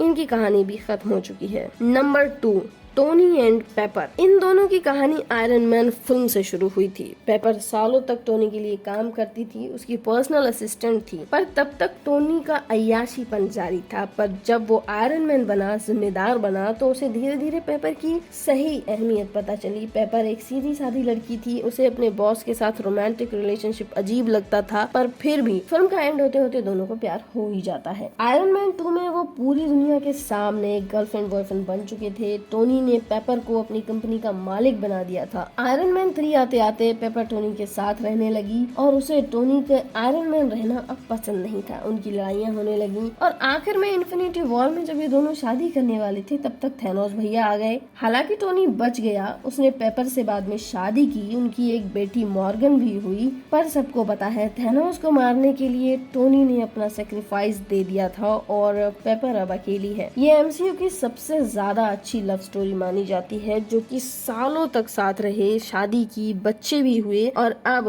पेपर के पास में टोनी नहीं है। अब आप सोच रहे होंगे कि अगर ये स्टोरी नंबर 1 पर नहीं है तो फिर कौन सी है? तो नंबर 1 पर है हमारे हॉकाई की लव स्टोरी। सुनकर थोड़ा सा यकीन नहीं होता, पर हाँ, यही वो कपल है जिनकी लव स्टोरी अब तक एमसीयू में सबसे ज्यादा सक्सेसफुल रही है और सबसे ज्यादा लंबी भी चली है। हॉकाई की वाइफ लॉरा को एवेंजर्स एज ऑफ अल्ट्रॉन में पहली बार दिखाया गया था, साथ ही उनके 2 बच्चे दिखाए गए थे और उसके साथ ही वो प्रेग्नेंट भी थी। इन्फिनिटी वॉर में क्लिंट का पूरा परिवार धूल बन गया था, वो अकेला रह गया था, पर एंड गेम में सब कुछ रिवर्स होने के बाद क्लिंट का पूरा परिवार वापस आ गया और उसके बाद हमने क्लिंट की पूरी फैमिली को हॉकाई सीरीज में भी देखा, जहां उसकी एक बेटी और एक बेटा लगभग जवान हो चुके हैं और छोटा बेटा काफी ज्यादा शरारती हो चुका है। इसके अलावा इसमें दिखाया गया कि जो लॉरा थी वो भी पहले एजेंट रिबूट ही हुआ करती थी शील्ड की, जिससे जुड़ी कुछ मिस्ट्री सीरीज में छोड़ दी गई है। उम्मीद है आगे किसी न किसी फिल्म या सीरीज में इसे जरूर कंटिन्यू किया जाएगा, या फिर थोड़े बहुत हमें पास्ट के सीन्स भी देखने को मिले। तो भले ही इनकी लव स्टोरी को बहुत ज्यादा डिटेल में हमने अभी तक नहीं देखा, पर मार्वल के सिनेमैटिक यूनिवर्स में हॉकाय यानी कि क्लिंट बार्टन और उसकी वाइफ लॉरा की लव स्टोरी ही सबसे ज्यादा सक्सेसफुल है और अभी तक चल रही है। तो ये वो लव स्टोरीज थी जिन्हें मैंने अपने हिसाब से रैंकिंग दी है। अगर कोई स्टोरी मुझसे छूटी हो तो आप मुझे कमेंट्स में बता सकते हैं। साथ ही ये भी बता सकते हैं कि इनमें से कौन सी जोड़ी और लव स्टोरी आपको सबसे ज्यादा अच्छी लगती है। दोस्तों, सुपर हीरो यूनिवर्स में जितना ज्यादा पसंद सुपर हीरोज को किया जाता है, उतना ही ज्यादा पसंद कुछ विलेंस को भी किया जाता है। बात करें मार्वल के सिनेमैटिक यूनिवर्स की, तो यहाँ भी काफी सारे विलेंस ऐसे हैं जिन्हें काफी ज्यादा पसंद किया गया है। इस वीडियो में हम एमसीयू के उन्हीं विलेंस की बात करेंगे जो कि काफी ज्यादा फेमस हुए। तो मार्वल के सबसे ज्यादा लोगों के फेवरेट विलन की बात करें, जो कि नंबर 1 पर आते हैं, लोकी। हाँ जी, मार्वल के फेज 1 में लोकी ही था जो मेन विलन बना। हालांकि उसे कंट्रोल जरूर थानोस कर रहा था, पर उस समय तक हमारे लिए तो मेन विलन का फेस लोकी ही था। पहले तो थॉर की मूवी में लोकी ने थॉर की लाइफ छंड की और उसके बाद एवेंजर्स पर अटैक किया, जहां हल्क ने लोकी को खूब कूटा। उसके बाद लोकी धीरे धीरे पॉजिटिव साइड पर आने लगा। लोकी को उसकी शरारतों और कॉमेडी के लिए लोग काफी ज्यादा पसंद करते हैं और अब तो लोकी एक हीरो भी बन गया है। लोकी के कैरेक्टर को प्ले करते हैं actor Tom Hiddleston. Number 2, iron man film में विलन था मैंड्रिन। इस बंदे ने पूरी फिल्म में एक आतंकवादी मैंड्रिन का माहौल बनाया और आखिर में पता चला कि ये तो फेक है। ये तो सिर्फ एक एक्टर था जो मैंड्रिन का रोल प्ले करता था और जो असली मैंड्रिन था वो तो ये भाई साहब थे आयरन मैन 3 के अंदर। पर जिस वक्त से ये पता चला कि ये वाला बंदा फेक है, तो इसने लोगों को खूब हंसाया। आयरन मैन 3 में इस बंदे का फिल्म में नाम जो होता है वो होता है ट्रेवर स्लैटरी, और शांग-ची फिल्म में भी इसे काफी साल बाद देखा गया। वहाँ पे भी ये हंसाते हुए ही नजर आए। हालांकि तब जाकर पता चला कि जो असली मैंड्रिन थे वो थे शांग-ची के फादर वेनवू। पर हाँ, ट्रेवरी के रोल को जो प्ले करते हैं वो है एक्टर सर बेन किंग्सले। इनका ओरिजिनल नेम कृष्ण पंडित भांजी है। इनके पिता गुजरात के जामनगर से थे। इन्होंने 1982 में आई फिल्म गांधी में लीड रोल यानी कि महात्मा गांधी को प्ले किया था। नंबर 3, बैरन ज़ीमो। इसे मार्वल का एक सबसे ज्यादा सक्सेसफुल और स्ट्रॉन्ग विलेन माना जाता है, जबकि ये कोई सुपर पावर भी नहीं रखता।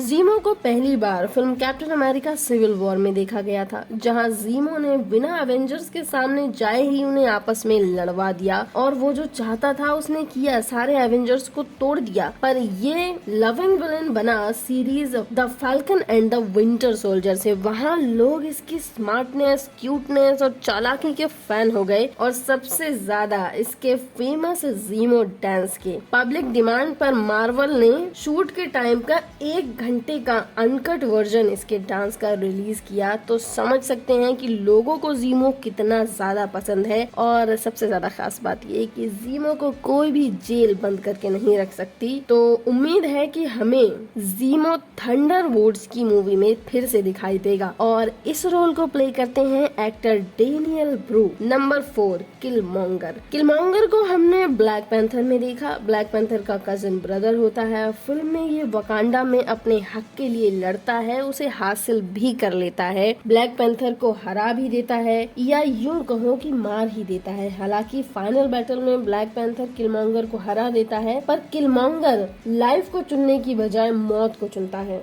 ये कैरेक्टर क्यूट नहीं है, बहुत ही ज्यादा क्रूअल है, ब्रूटल है और बहुत ही ज्यादा बैडएस है और इसीलिए लोग इसे पसंद करते हैं। और अब लोग तो ये भी डिमांड कर रहे हैं कि टिचाला के बाद मार्वल में किलमॉन्गर को किसी भी तरीके से जिंदा कर दिया जाए और उसे अगला ब्लैक पैंथर बना दिया जाए। तो मतलब लोग इसे काफी ज्यादा पसंद करते हैं और इस रोल को माइकल वी जॉर्डन प्ले करते हैं। नंबर 5 पर है थैनोस। थैनोस ने अकेले ही सारे एवेंजर्स को कितना कितना और कैसे कैसे कूटा ये सब जानते हैं। थैनोस को हराने में कई सारे हीरोज की जान भी चली गई। थैनोस इन्फिनिटी सागा का सबसे मेन विलन था। इसका मकसद था आधी दुनिया को मिटाकर बाकी आधी दुनिया को खुशहाल जिंदगी देना। देखो ना कितना नेक मकसद था उसका, पर हर विलन की तरह इसे भी मारना पड़ा। लोग मीम्स में थैनोस को बहुत ज्यादा यूज करते हैं। थैनोस की मर्चेंडाइज भी किसी सुपर हीरो की तरह ही बिकती है। थैनोस का ये फाइनल लुक तो वीएफएक्स का क्रिएट किया हुआ है, पर इसके लिए इन्फिनिटी वॉर और एंड गेम में मोशन कैप्चर्स देने वाले एक्टर जॉस ब्रॉलिन, और ओरिजिनली इन्होंने ही थैनोस को अपनी आवाज भी दी थी। नंबर 6, वांडा विजन सीरीज में विलन कौन था? ये काफी ज्यादा कंफ्यूजिंग रहा क्योंकि वांडा ने ही पूरे शहर को अपने जादू से कैद कर रखा था, पर आखिर में तो उसे अपनी गलती का एहसास हो गया था और जो विलन बनकर सबके सामने आई वो थी अगाथा। ये बहुत ही ज्यादा एंशिएंट टाइप की विच थी जो कि वांडा से स्कारलेट विच की पावर्स को लेना चाहती थी। हालांकि वांडा ने अपने जादू से इसे हरा दिया, पर लोगों को अगाथा बहुत ही ज्यादा पसंद आई। लोग अगाथा की बैक स्टोरी और सारी चीजें डिटेल में जानने की डिमांड करने लगे और इसी डिमांड को मार्वल पूरा भी कर रहा है। अगाथा कोवेन ऑफ कियोस नाम से एक सोलो सीरीज अगाथा की आने वाली है, तो समझ सकते हैं कि लोग अगाथा को विलेन होने के बाद भी काफी ज्यादा पसंद करते हैं। तो ये भी एक लविंग विलेन बन चुकी है। कैथरीन हान इस रोल को प्ले करती हैं। नंबर 7, सीरीज वांडा विजन के लास्ट में भले ही वांडा ने सब कुछ ठीक कर दिया था और अकेलेपन की जिंदगी को चुना, पर ये जो सिलसिला था ना ज्यादा देर नहीं चला। ये सब ने मल्टीवर्स ऑफ मैडनेस में देख ही लिया। अगाथा से मिली डार्कहुड ने वांडा को करप्ट कर दिया और वांडा ने पूरे मल्टीवर्स में अपने बच्चों को ढूंढने के लिए तबाही मचा दी। और इस फिल्म में वांडा ने एक प्रॉपर विलन का रोल प्ले किया, पर वांडा को लोग इतना ज्यादा पसंद करते हैं कि उसकी विलन वाली हरकतों को भी हीरोइक ही माना जाता है। वांडा की गलतियां किसी को गलती लगती ही नहीं है। तो वांडा भी एक ब्यूटीफुल लविंग विलन है जिसे actress Elizabeth Olsen Avengers Age of Ultron के टाइम से प्ले करती आई है। Number 8, Shang Chi and the legend of 10 rings में वैसे तो मेन विलन लास्ट में वो शैतानी चमगादड़ निकल जाते हैं, पर पूरी मूवी में विलन शांग-ची के फादर वेनवू ही थे। सालों से 10 रिंग्स को पहना, पूरी दुनिया में आतंक मचाया, अपने ही बेटे को मार कर उसे एक किलर बनाया और बाद में तो उसे मार कर नदी में ही फेंक दिया। यहाँ तक कि वो एक प्रॉपर विलन की तरह ही थे, पर जब फिल्म ने ये बताया कि वो अपनी फैमिली से, अपनी वाइफ से कितना ज्यादा प्यार करते हैं, तो उनकी गलतियों को हमने एक सेकंड में भुला दिया। मरने से पहले उन्होंने शांग-ची को अपनी 10 रिंग्स हैंडओवर की और उसे सही भी मान लिया। वेनवू के रोल को बहुत ज्यादा पसंद किया गया और इस रोल को चाइनीज सिनेमा के legend actor Tony Leung Chiu Wai ने ब्रिलियंटली प्ले किया है। Number 9, Spiderman no way home जब रिलीज हुई थी तो तीनों स्पाइडरमैन को देखने के लिए लोग जितना ज्यादा एक्साइटेड थे ना, उतना ही ज्यादा एक्साइटेड थे मूवी के विलन्स को लेकर। वैसे तो फिल्म में 5 विलन्स थे, पर 3 विलन ऐसे थे जो सबसे ज्यादा फेमस हुए। पहले डॉक्टर ऑक्टोपस, जिन्हें ट्रेलर में देखकर ही लोग पागल हो गए थे। डॉक्टर ऑक्टोपस टोबी मैगवायर की स्पाइडरमैन 2 में विलन थे, पर नो वे होम में टॉम हॉलैंड के स्पाइडरमैन ने न सिर्फ उनकी मशीन को काबू कर लिया बल्कि उन्हें ठीक भी किया और फाइनल बैटल में वो पॉजिटिव साइड पर भी आ गए थे। लोगों ने उन्हें बहुत ज्यादा पसंद किया और डॉक्टर ऑक्टोपस को प्ले किया था एक्टर एल्फ्रेड मोलिना ने। Number 10, Spiderman no way home में इलेक्ट्रो भी था, जो कि एंड्रयू गारफील्ड की अमेजिंग स्पाइडरमैन फिल्म से यहाँ वापस आया था। पर इस बार इलेक्ट्रो काफी बदल गया था क्योंकि पिछली फिल्म में वो डरा सहमा सा, लुक वाइज भी काफी ज्यादा अलग इंसान था। पर इस फिल्म के लिए इलेक्ट्रो को प्ले करने वाले एक्टर जैमी फॉक्स ने पुराने इलेक्ट्रो जैसा बनने से मना कर दिया था, इसलिए उनके लुक और एटीट्यूड को बदला गया। इस इलेक्ट्रो को लोगों ने काफी ज्यादा पसंद भी किया। Number 11, Green Goblin. Spider Man 1 Tobey Maguire वाली से वापस आया था ग्रीन गॉबलिन। सही मायने में देखा जाए तो नो वे होम का असली विलन तो ग्रीन गॉबलिन ही था। पीटर ने उसकी मदद की, फिर भी उसने उसकी खूब पिटाई की। आंट में भी उसी की वजह से मरी और उसी ने पीटर को क्रूअल बनने पर मजबूर कर दिया था। पर विलियम डफोय का प्ले किया गया ग्रीन गॉबलिन सबको बहुत ज्यादा पसंद आया। इन तीनों लोगों ने पुरानी यादें वापस दिलाई, इसलिए नो वे होम अब तक की सबसे ज्यादा फेवरेट सुपर हीरो मूवी बन गई है। नंबर 12,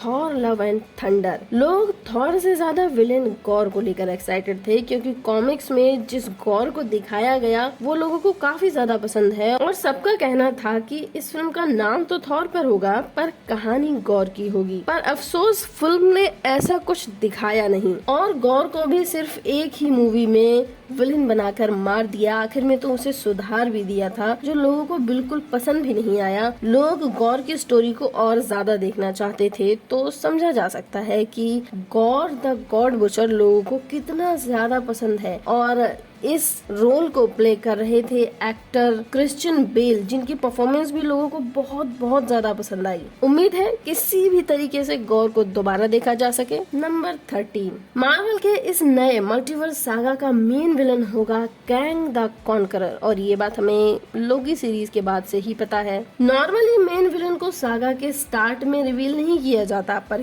कैंग को लोकी सीरीज के लास्ट में रिवील कर दिया गया था। हालांकि वो मेन कैंग नहीं था, वो उसका एक सबसे अच्छा वेरिएंट था, ही हु रिमेन्स। पर अगले साल आने वाली एंटमैन फिल्म में हम कैंग के एक बैड वर्जन को देखने वाले हैं और फिर कैंग के नाम पर एक पूरी Avenger film Avengers the Kang dynasty 2025 में रिलीज होगी। सबसे खास बात ये कि लोग नए एवेंजर्स से ज्यादा विलेन कैंग द कॉन्करर को लेकर एक्साइटेड हैं और लोकी में भी ही हु रिमेन्स को काफी ज्यादा पसंद किया गया था। साथ ही इस रोल को versatile actor Jonathan measures play कर रहे हैं, तो ये बात भी लोगों को काफी ज्यादा एक्साइट कर रही है। तो ये मार्वल के कुछ वो विलन्स थे जो काफी ज्यादा पॉपुलर हैं और लोगों को काफी ज्यादा पसंद आए हैं, अभी तक लविंग विलन्स बने हैं। आपको अगर कोई और विलन भी लविंग लगा हो तो बताइएगा। साथ ही ये भी कि आपका फेवरेट मार्वल विलन कौन है।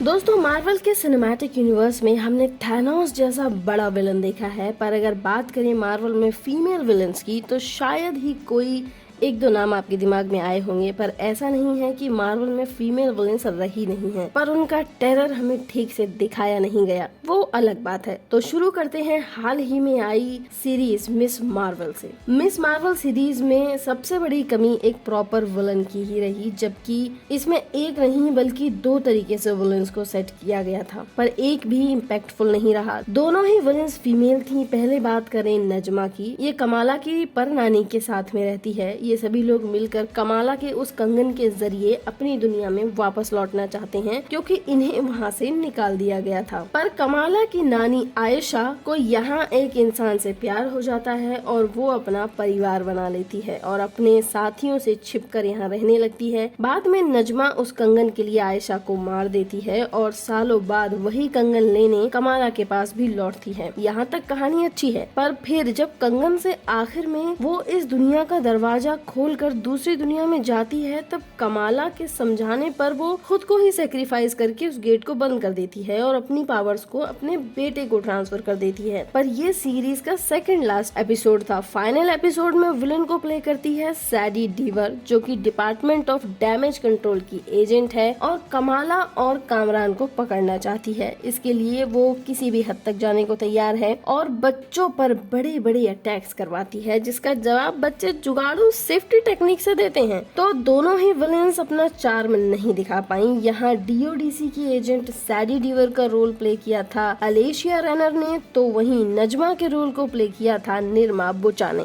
इससे पहले हॉकाई सीरीज में भी विलन एक लेडी ही रही, एटलीस्ट आखिर के एपिसोड से पहले तक तो यही पता था। हॉकाई और केट बिशप ट्रैकसूट माफिया के खिलाफ लड़ रहे थे। उसको केट बिशप की मदर एलेनोर बिशप ही हैंडल कर रही होती हैं। किंगपिन से डील के चलते वो कई मर्डर्स भी करती है और अपनी ही बेटी को इन चीजों में फंसते हुए देखती है। तब वो सारे बुरे काम छोड़ना चाहती है, पर किंगपिन उसे छोड़ने नहीं देता। केट बिशप को जब ये पता चलता है कि उसकी माँ ही विलन है, तो वो उसे अरेस्ट करवा देती है। और एलेनोर बिशप के रोल को प्ले किया था एक्ट्रेस वेरा फर्मिगा ने। ब्लैक विडो फिल्म की बात करें तो टास्क मास्टर को इस फिल्म में विलन बनाया गया था। आखिर में पता चलता है कि वो भी एक लेडी है जिसका नाम एंटोनिया ड्रैको होता है। ये मेन विलन के जरिए कंट्रोल की जा रही होती है। इसे ऐसे ड्रग दिए जाते हैं जो उसे कंट्रोल में रखते हैं। आखिर में नताशा और येलेना मिलकर उसे एंटीडोट के जरिए फ्री कर देती हैं। इससे हमें फिल्म में ना तो टास्क मास्टर की विलन पावर्स ठीक से देखने को मिली और ना ही फीमेल विलेन का जलवा। वैसे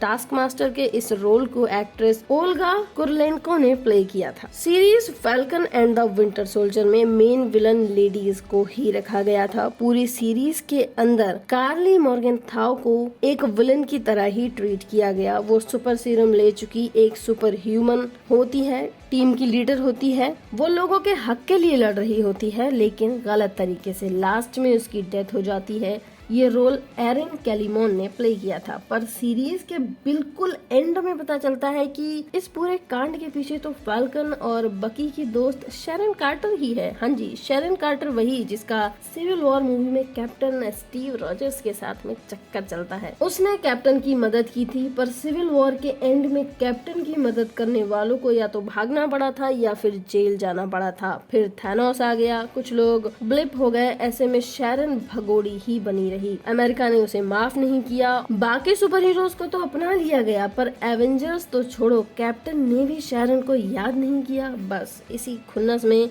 वो एक माफिया बन गई। सीरीज के एंड में फाल्कन ने उसे अमेरिकन सरकार से सम्मान दिलवाया, जॉब भी दिलवाई, पर अब बुरे के रास्ते जा चुकी है तो वापस आने की उम्मीद कम है। तो अब वो अमेरिका के सीक्रेट्स और इम्पोर्टेंट डॉक्यूमेंट्स चुरा कर गलत तरीके से इस्तेमाल करने को तैयार है, जो कि हो सकता है हमें कैप्टन अमेरिका की अगली फिल्म में देखने को मिले और मेन विलन भी हो। और शेरन कार्टर का रोल प्ले करती आई हैं actress Emily one camp. Falcon and the winter soldier and black window movie में एक सेम लेडी नजर आई, जो की थी वैलेंटीना एलेग्रा दी फॉन्टाइन। हाँ जी, इसने falcon and the winter soldier में यूएस एजेंट को रिक्रूट किया और ब्लैक विडो से एलेना को। इसे निक फ्यूरी का डार्क वर्जन कहा जा सकता है। जैसे कि निक फ्यूरी ने एवेंजर्स को बनाया था, वैसे ही वैलेंटीना डार्क एवेंजर्स बना रही है, जो कि उम्मीद की जा रही है कि थंडरबोल्ट्स मूवी में इसकी बनाई हुई टीम नजर आएगी। जाहिर सी बात है, ये डार्क है तो हीरोज तो इसमें होंगे नहीं, और वैलेंटीना का रोल कितना डार्क और विलेनियस होगा ये तो आने वाला वक्त ही बताएगा। वैसे इस रोल को प्ले कर रही हैं एक्ट्रेस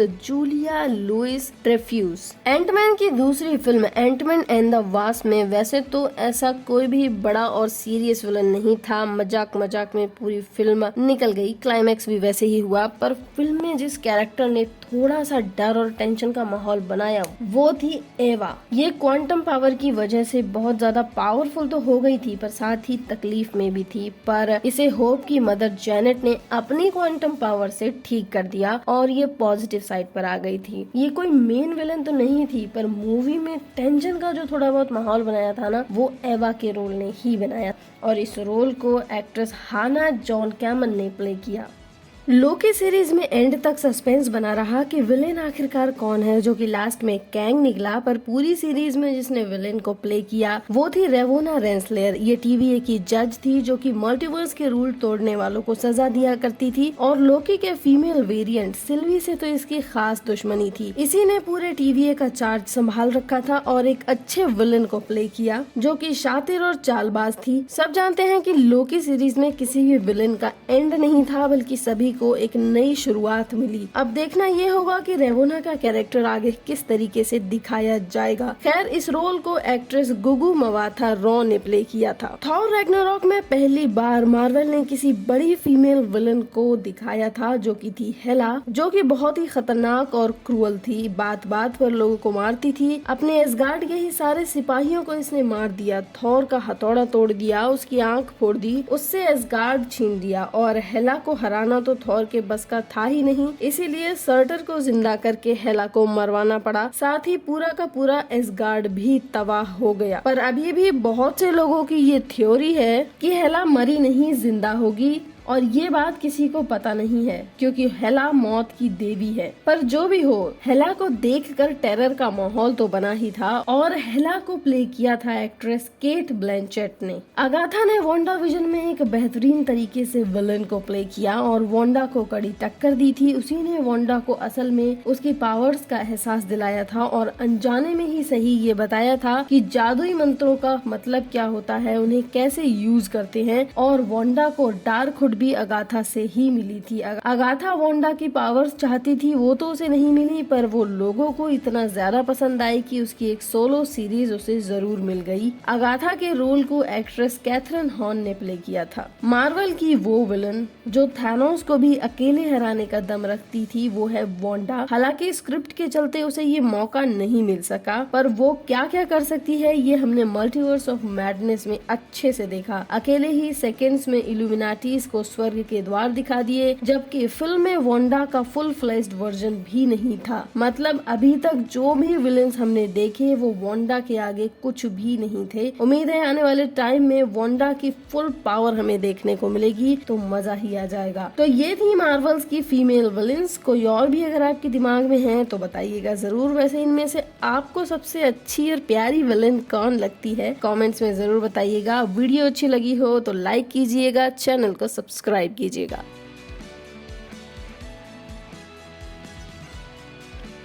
सुपर हीरो मूवीज में सबसे ज्यादा एक्साइटिंग चीज होती है सुपर हीरोज की अलग अलग अनोखी पावर्स को देखना, उनके कॉस्ट्यूम्स को देखना, उनके आर्मर से दुश्मनों की पिटाई होते हुए देखना। हाँ जी, एमसीयू में सुपर हीरोज के पास क्या क्या आर्मर्स हैं ये लगभग सब जानते हैं, लेकिन उनका सही इस्तेमाल ही हमें कूल लगता है। अगर कोई इंसान उनका यूज गलत करे तो तबाही भी आ सकती है। जानते हैं मार्वल में किस सुपर हीरो का क्या आर्मर था, क्या पावर्स थी और उनके पीछे उनकी सोच का कितना बड़ा हाथ रहा। तो स्टार्ट करते हैं आयरन मैन से। आयरन मैन यानी कि टोनी स्टार्क कोई सुपर ह्यूमन नहीं था, पर उसके पास एक जीनियस माइंड था जिससे वो देश के लिए हथियार बनाता था। पर जिस टाइम उसे इस चीज का पता चला कि उसके हथियार गलत हाथों में भी जाते हैं तो उसने हथियार बनाना बंद कर दिया और फिर बनाया आयरन मैन सूट, जिसमें दुश्मन पर अटैक करने वाले सभी गोला बारूद गोलियां सब कुछ था। पर अब वो उन्हें सिर्फ अपने हिसाब से यूज करता था, खुद ही यूज करता था। ये सूट उसने सिर्फ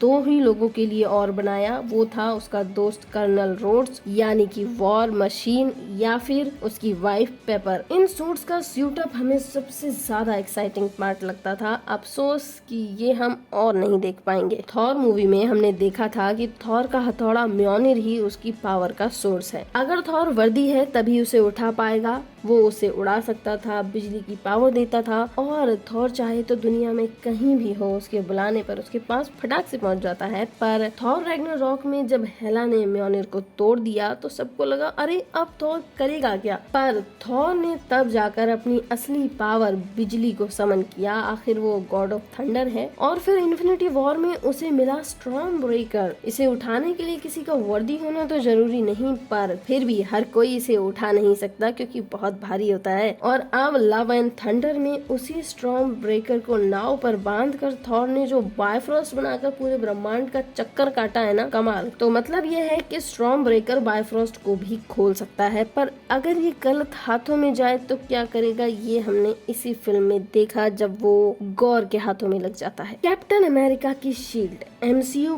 के आर्मर्स का एक काफी बड़ा और इम्पोर्टेंट पार्ट रहा है। वैसे तो कैप्टन को सुपर सीरम लेने के बाद सुपर स्पीड, सुपर स्ट्रेंथ सब कुछ मिला, पर वो शील्ड मिली तो पूरी कंट्री का ऑनर बन गई। एक हथियार से बढ़कर वो एक सम्मान बनी। ये पूरे एमसीयू में खास तब तक बनी रही जब तक लोगों को वाइब्रेनियम की खदान वकांडा का पता नहीं था। जब ये बनी थी तब टोनी के फादर हावर्ड स्टार्क ने कहा था कि ये धातु दुनिया में बस इतनी ही है जितने की ये शील्ड बनाई जा चुकी है, इसलिए तब ये बहुत ज्यादा खास थी और कीमती भी थी। कैप्टन हमेशा इसे संभाल कर रखते थे, पर शील्ड की असली लड़ाई तब हुई जब कैप्टन ने इसे फाल्कन यानी कि सैम विल्सन को सौंपा। सैम ने खुद को शील्ड के काबिल न मानते हुए उसे सरकार को दे दिया और सरकार ने देश के लिए अगला कैप्टन अमेरिका जॉन वॉकर को बनाया और शील्ड उसे दे दी। शील्ड गलत जाने से शील्ड पर पहली बार लोगों ने खून को लगा देखा, उससे एक मासूम की जान जाते हुए देखी और तब सैम ने शील्ड जॉन वॉकर से वापस छीन ली और खुद उसके साथ में प्रैक्टिस की, उसके यूज के काबिल खुद को बनाया और खुद ही कैप्टन अमेरिका बन गया। बात सैम के कैप्टन अमेरिका बनने से पहले की करें तो वो फैल्कन था। आर्टिफिशियल पंख वाले सूट के साथ में उड़ता था और लड़ाई में हिस्सा लेता था। एवेंजर्स में शामिल होने के बाद टोनी ने उसके सूट को अपडेट किया और उसे आर्टिफिशियल इंटेलिजेंस से लैस किया। अब सैम की बारी बात की है तो स्टीव रॉजर्स और सैम के दोस्त बकी की बात भी कर लेते हैं। बकी को भी हाइड्रा ने सुपर सीरम दिया था, उसके पास भी स्टीव रॉजर्स जैसी सुपर स्ट्रेंथ थी और एक आर्टिफिशियल वाइब्रेनियम का हाथ भी था। जब तक वो हाइड्रा के कंट्रोल में था वो विलन था, पर आजाद होने के बाद अब वो हीरो बन चुका है। अब बात करें अगर ब्लैक विडो की पावर्स की, तो उसकी सबसे बड़ी ताकत है उसकी hand to hand combat fighting skills, उसकी जासूसी और उसका कॉन्फिडेंस, पर साथ ही में वो कुछ खास तरीके के गैजेट्स भी रखती है जो लोगों को शॉक देते हैं। गन रखती है और एक खास तरीके का ये डंडा जिससे वो सबकी पिटाई करती है। हॉकाई के पास भी सुपर पावर्स नहीं है, वो भी ब्लैक विडो की तरह ही मार धाड़ और जासूसी में ट्रेंड है, पर उसका आर्मर जरूर है और वो है उसके एरोज यानी कि तीर कमान। इसी तीर कमान के साथ ही वो थानोस की आर्मी से भिड़ा था, पर उसके एरोज आम नहीं है, उसके पास में ट्रिक एरोज भी होते हैं जो कभी करंट लगाते हैं, कभी बम बन जाते हैं, सर्वर्स तक को खराब कर सकते हैं और कभी कभी केमिकल रिएक्शन से दुश्मन को मात भी दे सकते हैं। पर इसमें सबसे ज्यादा इम्पोर्टेंट ये है कि कौन से ट्रिक एरो का इस्तेमाल कब करना है। हमने हॉकाई सीरीज में इन एरोज का काफी अच्छे से इस्तेमाल देखा। बात करें गार्डियंस की तो इनमें भी कोई सुपर पावर नहीं रखता। स्टार लॉर्ड अपने साथ हमेशा एक गन रखता है, गैजेट्स के सहारे उड़ता है। रॉकेट ने ज्यादातर गैजेट्स बनाए होते हैं और लड़ाई के टाइम पर रॉकेट भी एक बड़ी सी गन लेकर जाता है। गमोरा भी वैसे गन और गैजेट्स का ही यूज करती है, पर वो हैंड टू हैंड कॉम्बैट में भी अच्छी लड़ाई कर लेती है और अपनी खास लड़ाइयाँ वो तलवार के साथ में लड़ती है। ड्रैक्स के मुक्कों से तो कोई भी बेहोश हो सकता है, वो लोगों को उठा उठा कर फेंकता है, पर फिर भी वो अपने साथ 2 चाकू रखता है। ग्रूट का हथियार और बचाव दोनों ही उसकी अपनी ही ब्रांचेस हैं, वो उन्हीं को बढ़ाकर अटैक करता है और उन्हीं से डिफेंस करता है। एंटमैन का सूट उसकी सारी पावर्स है क्योंकि वो खुद कोई सुपर ह्यूमन नहीं है, वो उससे चींटी जितना छोटा हो सकता है और पहाड़ जितना बड़ा हो सकता है। अपने गैजेट से चींटियों की आर्मी बना सकता है और चुपचाप काम करके फुर हो सकता है, पर अगर किसी पर अटैक करना पड़े तो उसके सूट में कोई गोला या बारूद नहीं है, वो अलग अलग चीजों को अपने एक स्पेशल गैजेट से या तो बहुत बड़ा कर देता है जिससे सामने वाला अटक जाता है, या फिर छोटा कर देता है। एंटमैन के सूट में टाइमिंग का बहुत ज्यादा खेल है। ये सूट किसी पर अटैक करने के लिए नहीं बल्कि सिर्फ बुरी चीजों को रोकने के लिए ही बनाया गया था। बात करें डॉक्टर साहब यानी कि डॉक्टर स्ट्रेंज की, तो सब जानते हैं डॉक्टर स्ट्रेंज एक न्यूरो सर्जन है, पर ये उनकी पावर नहीं थी, ये उनकी स्किल थी। उनकी पावर है मैजिकल ट्रेनिंग। वो उस मैजिकल एनर्जी से कोई भी हथियार बना सकते हैं, दुनिया जहान की मैजिकल फाइट कर सकते हैं, लोगों को कुछ भी भुला सकते हैं एक मंत्र फूंक के। तो मैजिक ही डॉक्टर स्ट्रेंज का हथियार है, वही उनका रक्षक भी है। स्पाइडरमैन की बात करें तो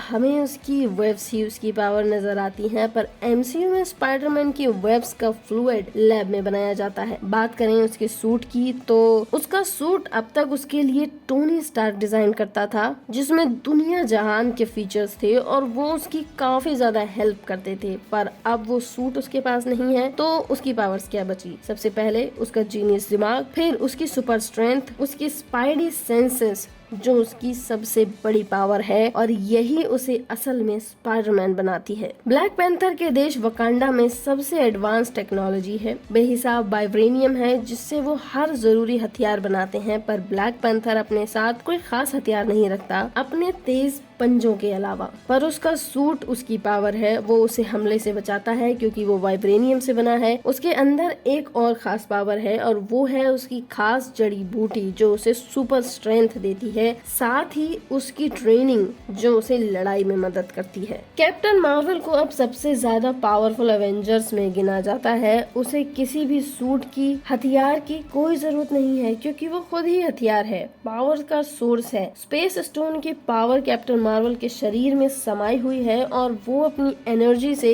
किसी भी प्लेन या प्लेनेट तक को उड़ा सकती है। बस एमसीयू में उसकी पावर्स का सही यूज होना अभी तक बाकी है। इटरनल्स की बात की जाए तो 10 इटरनल्स के पास अलग अलग पावर्स थी। इटर्नल्स के लीडर एजैक के पास किसी भी घाव को हील करने की पावर थी। सर्सी के पास किसी भी ऑब्जेक्ट को छू कर दूसरे ऑब्जेक्ट में बदलने की पावर है, जैसे कि फिल्म के एक सीन में वो गाड़ी को फूलों में बदल देती है। इकारिस इटर्नल्स में सबसे ज्यादा पावरफुल है। वो सुपरमैन की तरह आंखों से लेजर बीम छोड़ता है। किंगो के पास पावर है कि वो अपनी उंगलियों से कॉस्मिक एनर्जी की गोलियां बनाकर अटैक करता है। स्प्राइट जहां होती है वहां इल्यूजन्स क्रिएट कर सकती है, जैसे कि एक इंसान के बहुत सारे इल्यूजन्स बना देना। साथ ही वो शेप शिफ्टिंग भी कर सकती है, मतलब किसी भी दूसरे इंसान का रूप वो ले सकती है। फास्टोस एक सुपर इन्वेंटर है। उसने ही पृथ्वी पर हल से लेकर हवाई जहाज तक की टेक्निक्स इंसानों को दी। नई चीजों को इन्वेंट करना उसकी सुपर पावर है और लड़ाई के टाइम पर भी वो अपने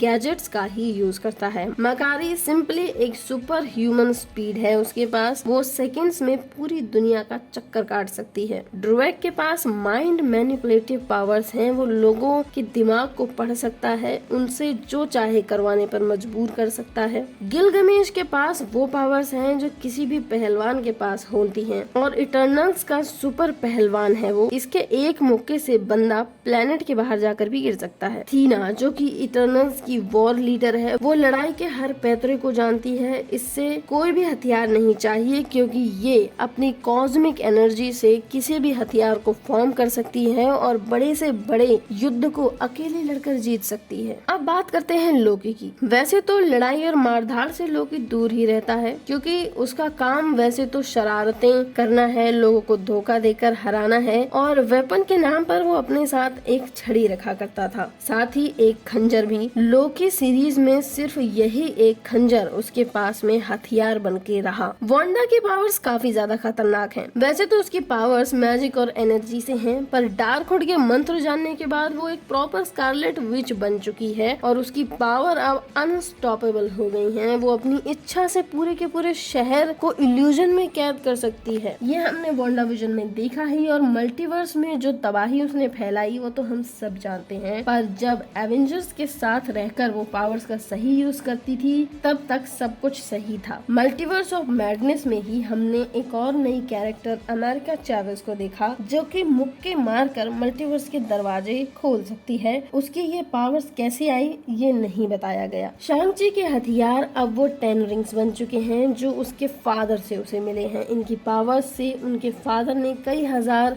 सालों की जिंदगी को जिया, पूरी दुनिया पर राज किया, वॉर जीते और अपना एक एम्पायर बनाया, पर अब वो शांग-ची के पास है। इसके अलावा शांग-ची के पास कई सालों की फाइटिंग ट्रेनिंग है और साथ ही उसने अब अपनी माँ की तरह मैजिकल फाइटिंग स्किल्स को भी सीख लिया है। तो इन सारी पावर्स को हम उसकी नेक्स्ट मूवी में और अच्छे से देख पाएंगे।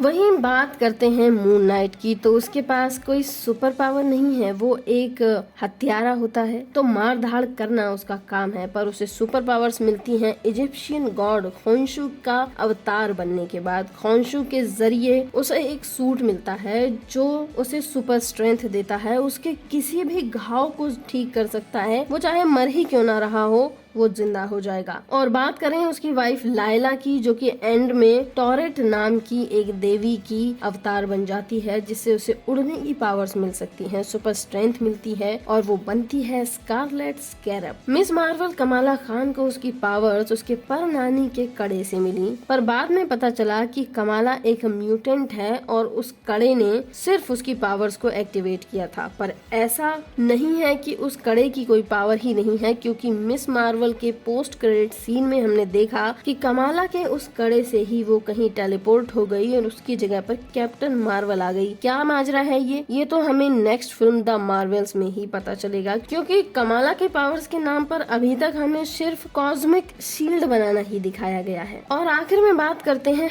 हल्क की। सुपर सीरम बनाने के चक्कर में गड़बड़ी हुई और बहुत सारी गामा एनर्जी से बने हल्क भाई साहब। हल्क की पावर्स है उनका गुस्सा, उसी से वो हल्क में ट्रांसफॉर्म हो जाते हैं और तबाही मचा देते हैं। ना बुलेट असर करती है ना बम। और अब शी हल्क को अभी तक हल्क से बेटर दिखाया जा रहा है, पर उम्मीद है ऐसा होगा नहीं। पर हाँ, शी हल्क के पास भी हल्क वाली पावर्स ही हैं, लेकिन इसके अलावा वो लॉयर भी है, तो उसका तेज दिमाग भी उसकी एक पावर ही है। और बैनर भी एक साइंटिस्ट था, तो उसके पास भी एक ब्रिलियंट माइंड था। खैर, आपको किस सुपर हीरो की पावर या फिर उसका सूट सबसे ज्यादा कूल लगता है, कमेंट्स में जरूर बताइएगा।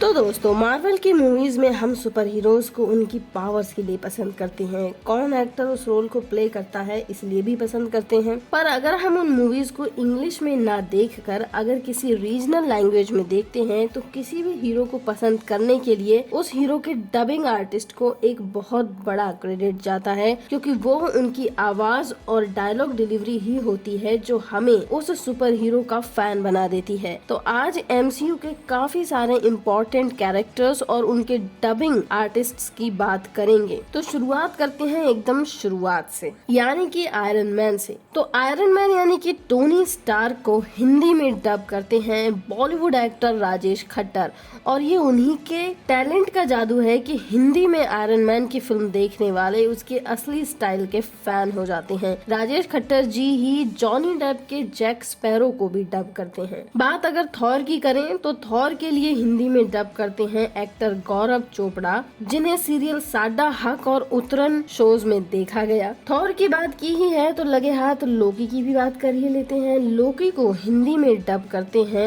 सप्तऋषि घोष, ये भी एक जाने माने टीवी एक्टर हैं। लोकी सीरीज की बात करें तो सीरीज में फीमेल लोकी के लिए वॉइस एक्टर हैं कहकशा नवाब। एवेंजर्स के लीडर कैप्टन अमेरिका की बात की जाए तो इन्हें हिंदी में डब करते हैं एक्टर जॉय सेन गुप्ता। ये एक थिएटर एक्टर हैं, बहुत सारी हिंदी और बंगाली फिल्मों में काम कर चुके हैं, मतलब मंझे हुए कलाकार हैं। पर कैप्टन अमेरिका सिविल वॉर में एक एक्सपेरिमेंट किया गया। कैप्टन अमेरिका की हिंदी वॉइस के लिए वरुण धवन को कास्ट किया गया, पर जनता को ये बिल्कुल भी पसंद नहीं आया और इन्फिनिटी वॉर में Joy Sen Gupta captain America के लिए वापस लौट आए। कैप्टन के साथ साथ लगे हाथ उनके दोनों दोस्तों की भी बात कर ली जाए तो बकी बांस यानी कि द विंटर सोल्जर को आवाज देखते हैं एक्टर मनीष वाधवा, जिन्हें हमने चंद्रगुप्त मौर्य सीरियल में चाणक्य के रोल में देखा, और भी कई सारे माइथो रोल्स इन्होंने किए हैं। वहीं सैम विल्सन के लिए डब करते हैं अनुज गुरुवारा, जो कि एक प्लेबैक सिंगर हैं, show host, radio jockey, actor, voice artist हैं। मगधीरा फिल्म के एक गाने के लिए फिल्म फेयर तक जीत चुके हैं। बात की जाए गुस्से से हरे भरे हो जाने वाले हल्क की, तो इन्हें हिंदी में आवाज देखते हैं एक्टर समय राज ठक्कर। ये बैटमैन, कटप्पा और हिंदी में द रॉक ड्वेन जॉनसन की भी आवाज बनते हैं।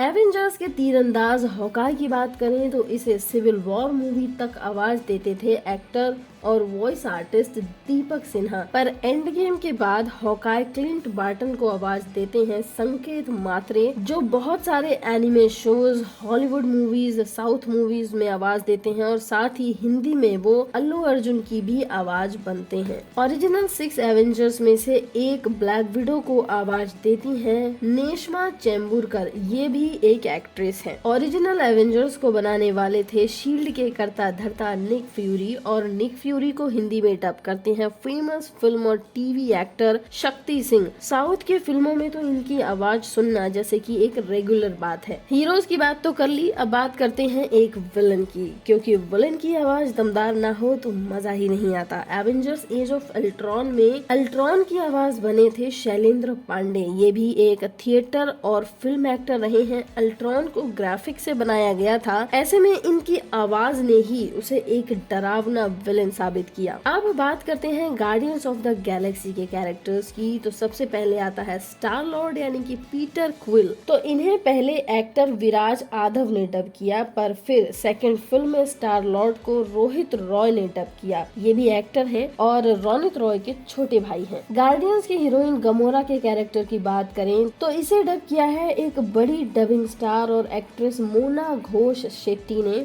ये 5 लैंग्वेज हिंदी, बंगाली, इंग्लिश, मराठी और उर्दू में डबिंग करती हैं। इन्होंने ही थॉर रैग्नारोक में विलेन बनी हेला को भी डब किया था। बात करते हैं गार्डियंस के एक बैडेस कैरेक्टर रॉकेट की, तो इसे हिंदी में आवाज देते हैं बॉलीवुड एक्टर और वॉइस आर्टिस्ट नीनद कामत। ये भी एक लेजेंड डबिंग आर्टिस्ट की गिनती में आते हैं। गार्डियंस के पहलवान ड्रैक्स को हिंदी में डब करते हैं वॉइस एक्टर पवन कालरा। इनकी भारी भरकम आवाज हमें अक्सर हॉलीवुड और साउथ की फिल्मों में सुनाई देती रहती है। है। और अब एवेंजर्स के सबसे क्यूट कैरेक्टर ग्रूट की बात करें तो वैसे तो ये आमतौर पर सिर्फ एक ही बात बोलता है, आई एम ग्रूट, पर इसे बोलने के लिए एक टैलेंटेड बंदा चाहिए, जिसे गार्डियंस 1 में हिंदी में डब किया था डबिंग आर्टिस्ट मोहक नीनद ने। पर बाद की मूवीज में ग्रूट की आवाज को ओरिजिनल में ही रखा गया, जो कि ज्यादातर लोग जानते हैं कि ग्रूट को Hollywood actor Vin Diesel dub करते हैं। और अब बात करते हैं स्कारलेट विच वांडा की, तो वांडा को डब करती हैं वॉइस एक्टर पूजा पंजाबी। पहली बार जब एज ऑफ अल्ट्रॉन में इन्होंने वांडा को डब किया था तब हरियाणवी एक्सेंट में किया था, पर वो सुनने में काफी अजीब लगा था, लेकिन सिविल वॉर में ये गलती सुधार ली गई और पूजा ने स्कारलेट विच वांडा को हिंदी में डब करना शुरू कर दिया, जिनकी डबिंग का कमाल हम अभी तक देख रहे हैं। वांडा की बात हो और विजन की बात ना की जाए, ऐसा तो हो नहीं सकता। तो विजन को डब करते हैं एक्टर अतुल कपूर। जैसे कि पॉल बैटनी पहले जार्विस को आवाज दिया करते थे और फिर वो विजन बन गए, वैसे ही अतुल कपूर भी पहले जार्विस को ही हिंदी में डब किया करते थे, बाद में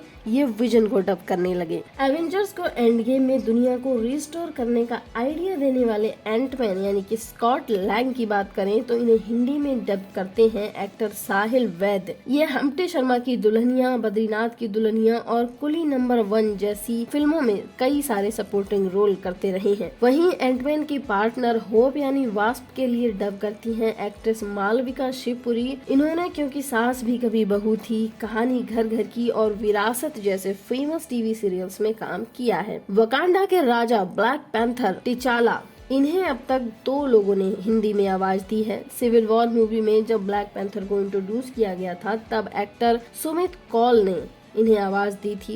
ये हामिद, हैदर, मुल्क जैसी फिल्मों में और इसके अलावा नजर और सम्राट अशोक सीरियल में काम कर चुके हैं, पर बाद में ब्लैक पैंथर को डब किया एक्टर विराज आधव ने। अब बात करते हैं एमसीयू के मैजिक मैन यानी कि डॉक्टर स्ट्रेंज की, तो स्ट्रेंज को हिंदी में डब करते हैं एक्टर मोहन कपूर, जिन्होंने बहुत सी हिंदी फिल्मों और सीरियल्स में तो काम किया ही है, पर हाल ही में उन्होंने मार्वल की ही एक टीवी सीरीज मिस मार्वल में कमाला खान के फादर का रोल भी किया है। अब डॉक्टर साहब की बात की है तो उनके साथ ही वोंग की बात भी कर लेते हैं। वोंग के लिए हिंदी में डब करते हैं एक्टर राजा सेवक, जो कि कई सारी बॉलीवुड फिल्म्स में नजर आते हैं। एमसीयू में टॉम हॉलैंड के स्पाइडरमैन की बात करें तो इन्हें भी 2 लोग अब तक डब कर चुके हैं। जब स्पाइडरमैन होमकमिंग आई थी तब इसे टाइगर श्रॉफ ने हिंदी में डब किया था। वो कौन है, क्या करते हैं, ये बताने की तो जरूरत ही नहीं है, पर बताने वाली बात ये है कि उनका डब लोगों ने इतना पसंद नहीं किया, क्योंकि इससे पहले सिविल वॉर में स्पाइडरमैन को एक्टर वैभव ठक्कर ने डब किया था। उन्होंने ही बाद की मूवीज में भी स्पाइडरमैन को डब किया है।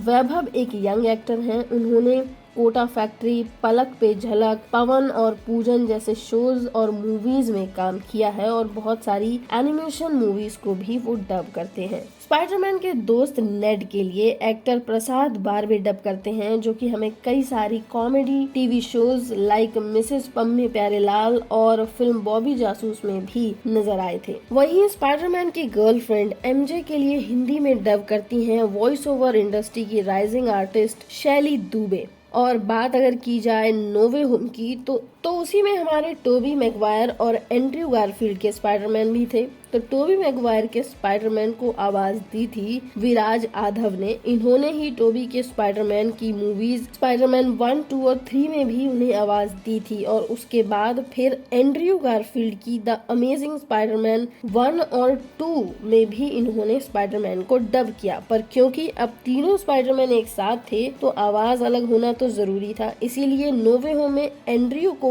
एक्टर और वॉइस आर्टिस्ट अंकुर जवेरी ने आवाज दी। ये स्टार वॉर्स और एक्समैन जैसी सीरीज में भी आवाज देते आए हैं। स्पाइडरमैन नो वे होम के विलेंस की बात की जाए तो जैसे कि सारे के सारे विलेंस को प्ले करने वाले एक्टर्स वापस लौटे तो डबिंग आर्टिस्ट भी वापस लौटे, पर थोड़ी सी अदला बदली के साथ। बात करते हैं डॉक्टर ऑक्टोपस की, तो स्पाइडरमैन 2 में डॉक्टर ऑक्टोपस को एक्टर शक्ति सिंह ने आवाज दी थी और स्पाइडरमैन 1 में उन्होंने ही ग्रीन गॉब्लिन को भी आवाज दी थी और नो वे होम में भी ग्रीन गॉब्लिन की आवाज शक्ति सिंह ही बने। थे, पर डॉक्टर ऑक्टोपस के लिए नो वे होम में आवाज दी थी एक्टर अनिल दत्त ने। वहीं बात अगर तीसरे मेन विलन इलेक्ट्रो की करें तो द अमेजिंग स्पाइडरमैन 2 में इलेक्ट्रो की आवाज विवेक ओबरॉय ने दी थी, पर नो वे होम में इलेक्ट्रो की आवाज बने एक्टर और वॉइस आर्टिस्ट मनोज पांडे। ये हिंदी, इंग्लिश, पंजाबी, उर्दू, उड़िया भाषाएं बोल लेते हैं और उनमें डब भी करते हैं। एमसीयू के पावर हाउस कैप्टन मार्वल की बात करें तो कैप्टन मार्वल को हिंदी में आवाज देती हैं एक्ट्रेस और जर्नलिस्ट पूजा कंवल। इन्होंने ससुराल गेंदा फूल, रिश्ते, पालमपुर एक्सप्रेस जैसे बहुत सारे सीरियल्स में काम किया है और कई सारी फिल्मों में भी। कैप्टन मार्वल इनका पहला ऑफिशियल डबिंग रोल है। एमसीयू के नए नवेले सुपर हीरो शांग-ची की बात करें तो शांग-ची के लिए हिंदी वॉइस फहीम अमीन ने डब की थी। फहीम लगभग 16 सालों से डबिंग का काम करते आ रहे हैं। बात मून नाइट सीरीज की करें तो मून नाइट और उसकी 2 पर्सनैलिटीज के लिए अमेजिंगली डब करते हैं एक्टर उपलक्ष कोचर। मून नाइट को पावर देने वाले गॉड खोंशू के लिए डब किया है एक्टर घनश्याम शुक्ला ने।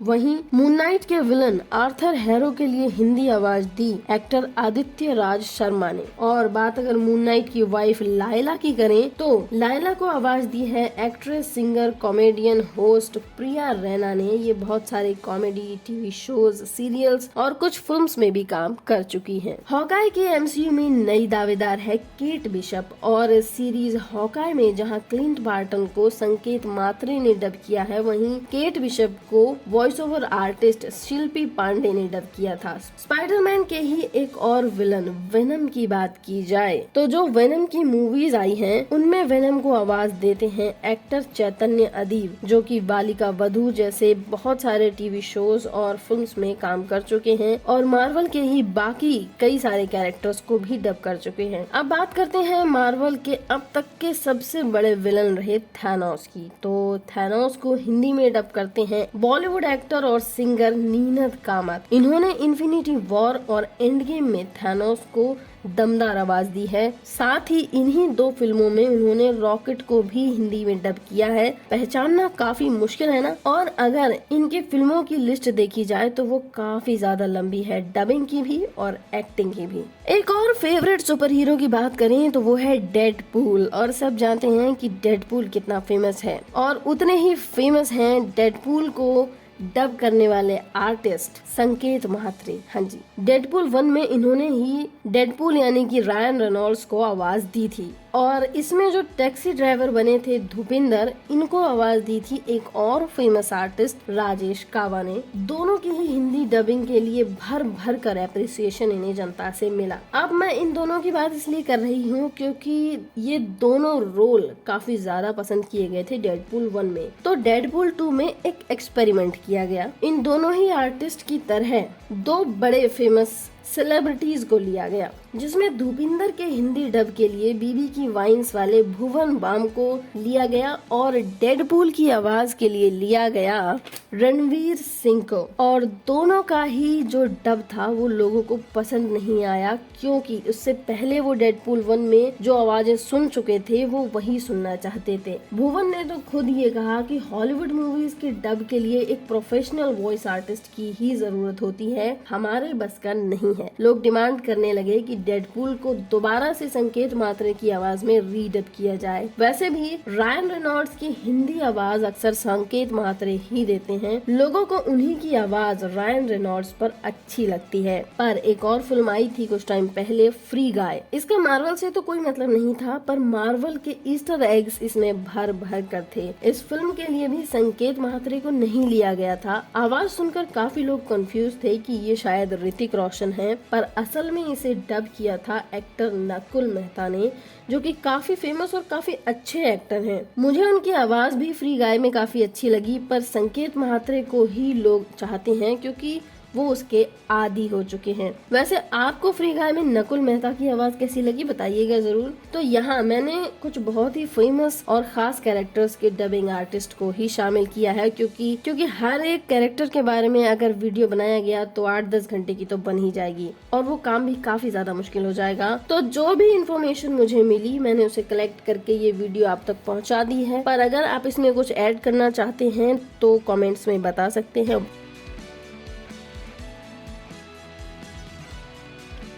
दोस्तों मार्वल वाले क्रिएटिविटी के मामले में काफी ज्यादा स्मार्ट हैं और कई तरह के एक्सपेरिमेंट्स भी करते रहते हैं। आपने अगर नोटिस किया हो तो फेज 4 में मार्वल ने अपने पोस्टर्स के साथ काफी कुछ अलग अलग एक्सपेरिमेंट्स किए हैं। उनमें फिल्म के इम्पोर्टेंट ऑब्जेक्ट्स या फिर पेट कैरेक्टर्स को भी सोलो पोस्टर्स दिए हैं। तो बात करते हैं इन यूनिक पोस्टर्स की। एंटमैन की फर्स्ट फिल्म में काफी ज्यादा यूनिक पोस्टर्स देखने को मिले थे।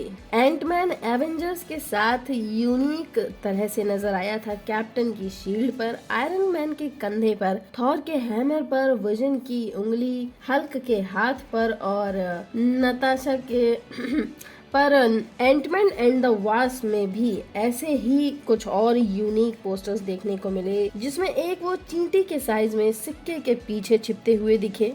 ये बिल्कुल चींटी के साइज में पोस्टर पर इनको दिखाया गया है और जूम वर्जन में देखा जाए इसी को तो दोनों पॉपकॉर्न के बीच से गुजरते हुए जा रहे हैं। उसके बाद कैप्टन मार्वल फिल्म में ये यूनिक पोस्टर नजर आया। पूरी फिल्म में निक फ्यूरी इस बिल्ली को लेकर घूमते रहते हैं, जो असल में बिल्ली नहीं एक डेंजरस क्रीचर होती है। इसका नाम गूज होता है। पूरी फिल्म में क्यूट लगने वाली ये कैट लास्ट में टेजरेक्ट को ही निकल जाती है और निक फ्यूरी की आंख को भी इंजर्ड कर देती है। फिल्म का काफी इम्पोर्टेंट हिस्सा थी। इसे फिल्म के स्पेशल पोस्टर में दिखाया गया था और इसके बाद ये सिलसिला फेज 4 की तो आधी से ज्यादा फिल्मों में देखने को मिला। फेज 4 की पहली सीरीज वांडा विजन के पोस्टर्स में हमें टीवी को हर जगह दिखाया गया, क्योंकि ये पूरी सीरीज ही सिटकॉम स्टाइल में चलती है, जिसके काफी यूनिक पोस्टर्स हमें देखने को मिले वांडा के साथ, विजन के साथ और सीरीज की बाकी कास्ट के साथ भी। उसके बाद लोकी में हमें एक और पेट कैरेक्टर एलिगेटर लोकी का पोस्टर देखने को मिला, जिसमें उसके सिर पर एक क्यूट सा हेलमेट है और ये भी लोकी का ही एक वेरिएंट होता है। साथ ही हमें थॉर में वेरिएंट थ्रॉग का भी ये पोस्टर देखने को मिला। थ्रॉग मतलब थॉर होता है जिसको लोकी अपने मैजिक से फ्रॉग बना देता है। लोकी में ही टीवी को चलाने वाली सॉफ्टवेयर मिस मिनट भी काफी ज्यादा क्यूट थी और ये हमें पोस्टर्स में भी नजर आई। शांग-ची फिल्म में भी हमें एक पेट कैरेक्टर मॉरिस देखने को मिला, क्योंकि वो मॉरिस ही था जो शांग-ची को उसकी माँ के गांव उसके पापा से पहले ले गया था और वो उसी की वजह से पहले पहुंचकर गांव में जाकर लोगों को आगाह कर पाया और लड़ाई को जीत पाया।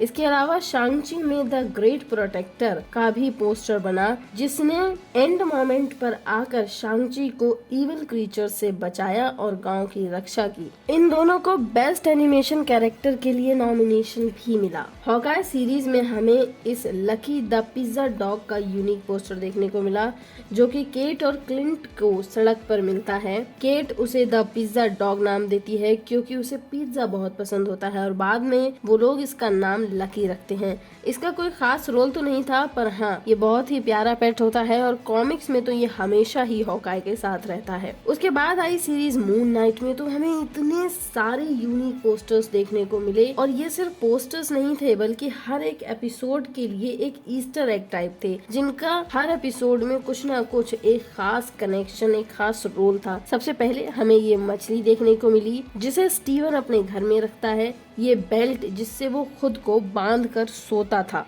ये वीडियो टेप जिसकी कहानी से वो अपनी दूसरी पर्सनैलिटी स्टीवन ग्रांट को क्रिएट करता है, और ये वो तराजू है जिसमें मौत के बाद एक पंख से स्टीवन के दिल को तोला जाता है, ये बिंगो गेम, कपकेक, स्टीवन के वर्क प्लेस की आईडी, एमिट की मूर्ति ढूंढने वाला ये स्कैरब, एमिट की मूर्ति तक पहुंचने का ये मैप, ये सारे पोस्टर्स हर एक एपिसोड के लिए एक पहेली के जैसे थे। थॉर लव एंड थंडर में भी हमने थॉर के इन बकरों को खास रोल में देखा। इनमें से एक का नाम टूथ ग्रिंडर और दूसरे का टूथ ग्नैशर होता है, जिन्हें थॉर नाव में आगे बांधकर बायफ्रॉस्ट पर दौड़ा देता है। इन्हें भी एक पोस्टर दिया गया। साथ ही थॉर के दोनों हथौड़ों म्योनिर और स्टॉर्म ब्रेकर को भी एक सोलो पोस्टर पर जगह मिली। शी हल्क का पहला पोस्टर भी एक ईस्टर एग जैसा ही था, जिसमें शी हल्क के ग्रीन पैर, फॉर्मल ड्रेसअप और ऑफिस बैग को दिखाता है, जो कि दिखाता है कि हल्क रहते हुए भी वो अपने लॉयर वाले काम को कर रही है और एक सुपर हीरो के साथ साथ वो एक सुपर लॉयर भी है। ये वो पोस्टर हैं जो काफी यूनिक थे, और अगर कोई और भी पोस्टर आपके माइंड में हो तो आप मुझे कमेंट्स में बता सकते हैं। वीडियो अच्छा लगा हो तो लाइक कीजिएगा, शेयर कीजिएगा, सब्सक्राइब कीजिएगा।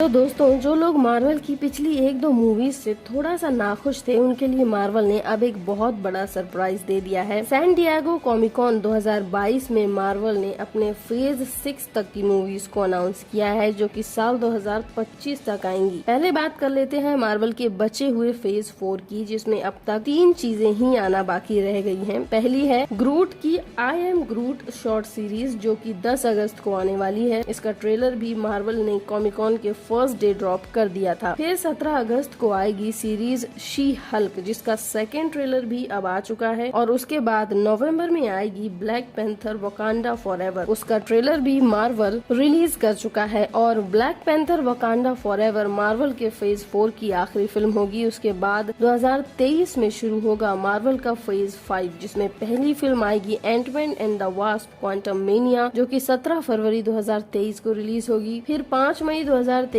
को आएगी guardians of the Galaxy volume 3। 28 जुलाई 2023 को आएगी द मार्वल्स, और 3 नवंबर 2023 को आएगी ब्लेड। ये तो 2023 में फेज 4 की 4 मूवीज हैं। बात करते हैं अब सीरीज की, तो ये लिस्ट और भी ज्यादा लंबी है। इस लिस्ट में पहली सीरीज होगी सीक्रेट इन्वेजन, फिर आएगी Echo, Loki season 2, Iron Heart, Agatha, Coven of Chaos और व्हाट इफ सीजन 2। फिर फेज 5 की ही 2024 में आने वाली पहली फिल्म होगी captain America new world order, जो कि 3 मई 2024 को रिलीज होगी। और फिर 26 जुलाई 2024 को आएगी थंडरबोल्ट्स, और इसी साल सीरीज आएगी डेयरडेविल बॉर्न अगेन। तो ये होगा मार्वल का फेज 5। अब बात करते हैं मार्वल के फेज 6 की। तो इसमें फिलहाल सिर्फ 3 ही मूवीज को रिवील किया गया है, जिसमें पहली फिल्म होगी फैंटास्टिक 4, जो कि 8 नवंबर 2024 को रिलीज होगी। दूसरी फिल्म होगी एवेंजर्स द कैंग डायनेस्टी, जो कि 5 मई 2025 को आएगी। और तीसरी और आखिरी फिल्म होगी एवेंजर्स सीक्रेट वॉर्स, जो कि 7 नवंबर 2025 को आएगी। हालांकि फेज 6 में फेज 5 जितनी ही मूवीज होंगी, पर उनको अभी तक रिवील नहीं किया गया है। तो ये है मार्वल के आने वाले 3 सालों का प्लान। और जैसे कि पहले के सागा को द इन्फिनिटी सागा बुलाया जाता था, वैसे ही इस सागा को द मल्टीवर्स सागा नाम दिया गया है। अब इस मल्टीवर्स सागा के लिए आप कितना एक्साइटेड हैं, कमेंट बॉक्स में जरूर बताइए।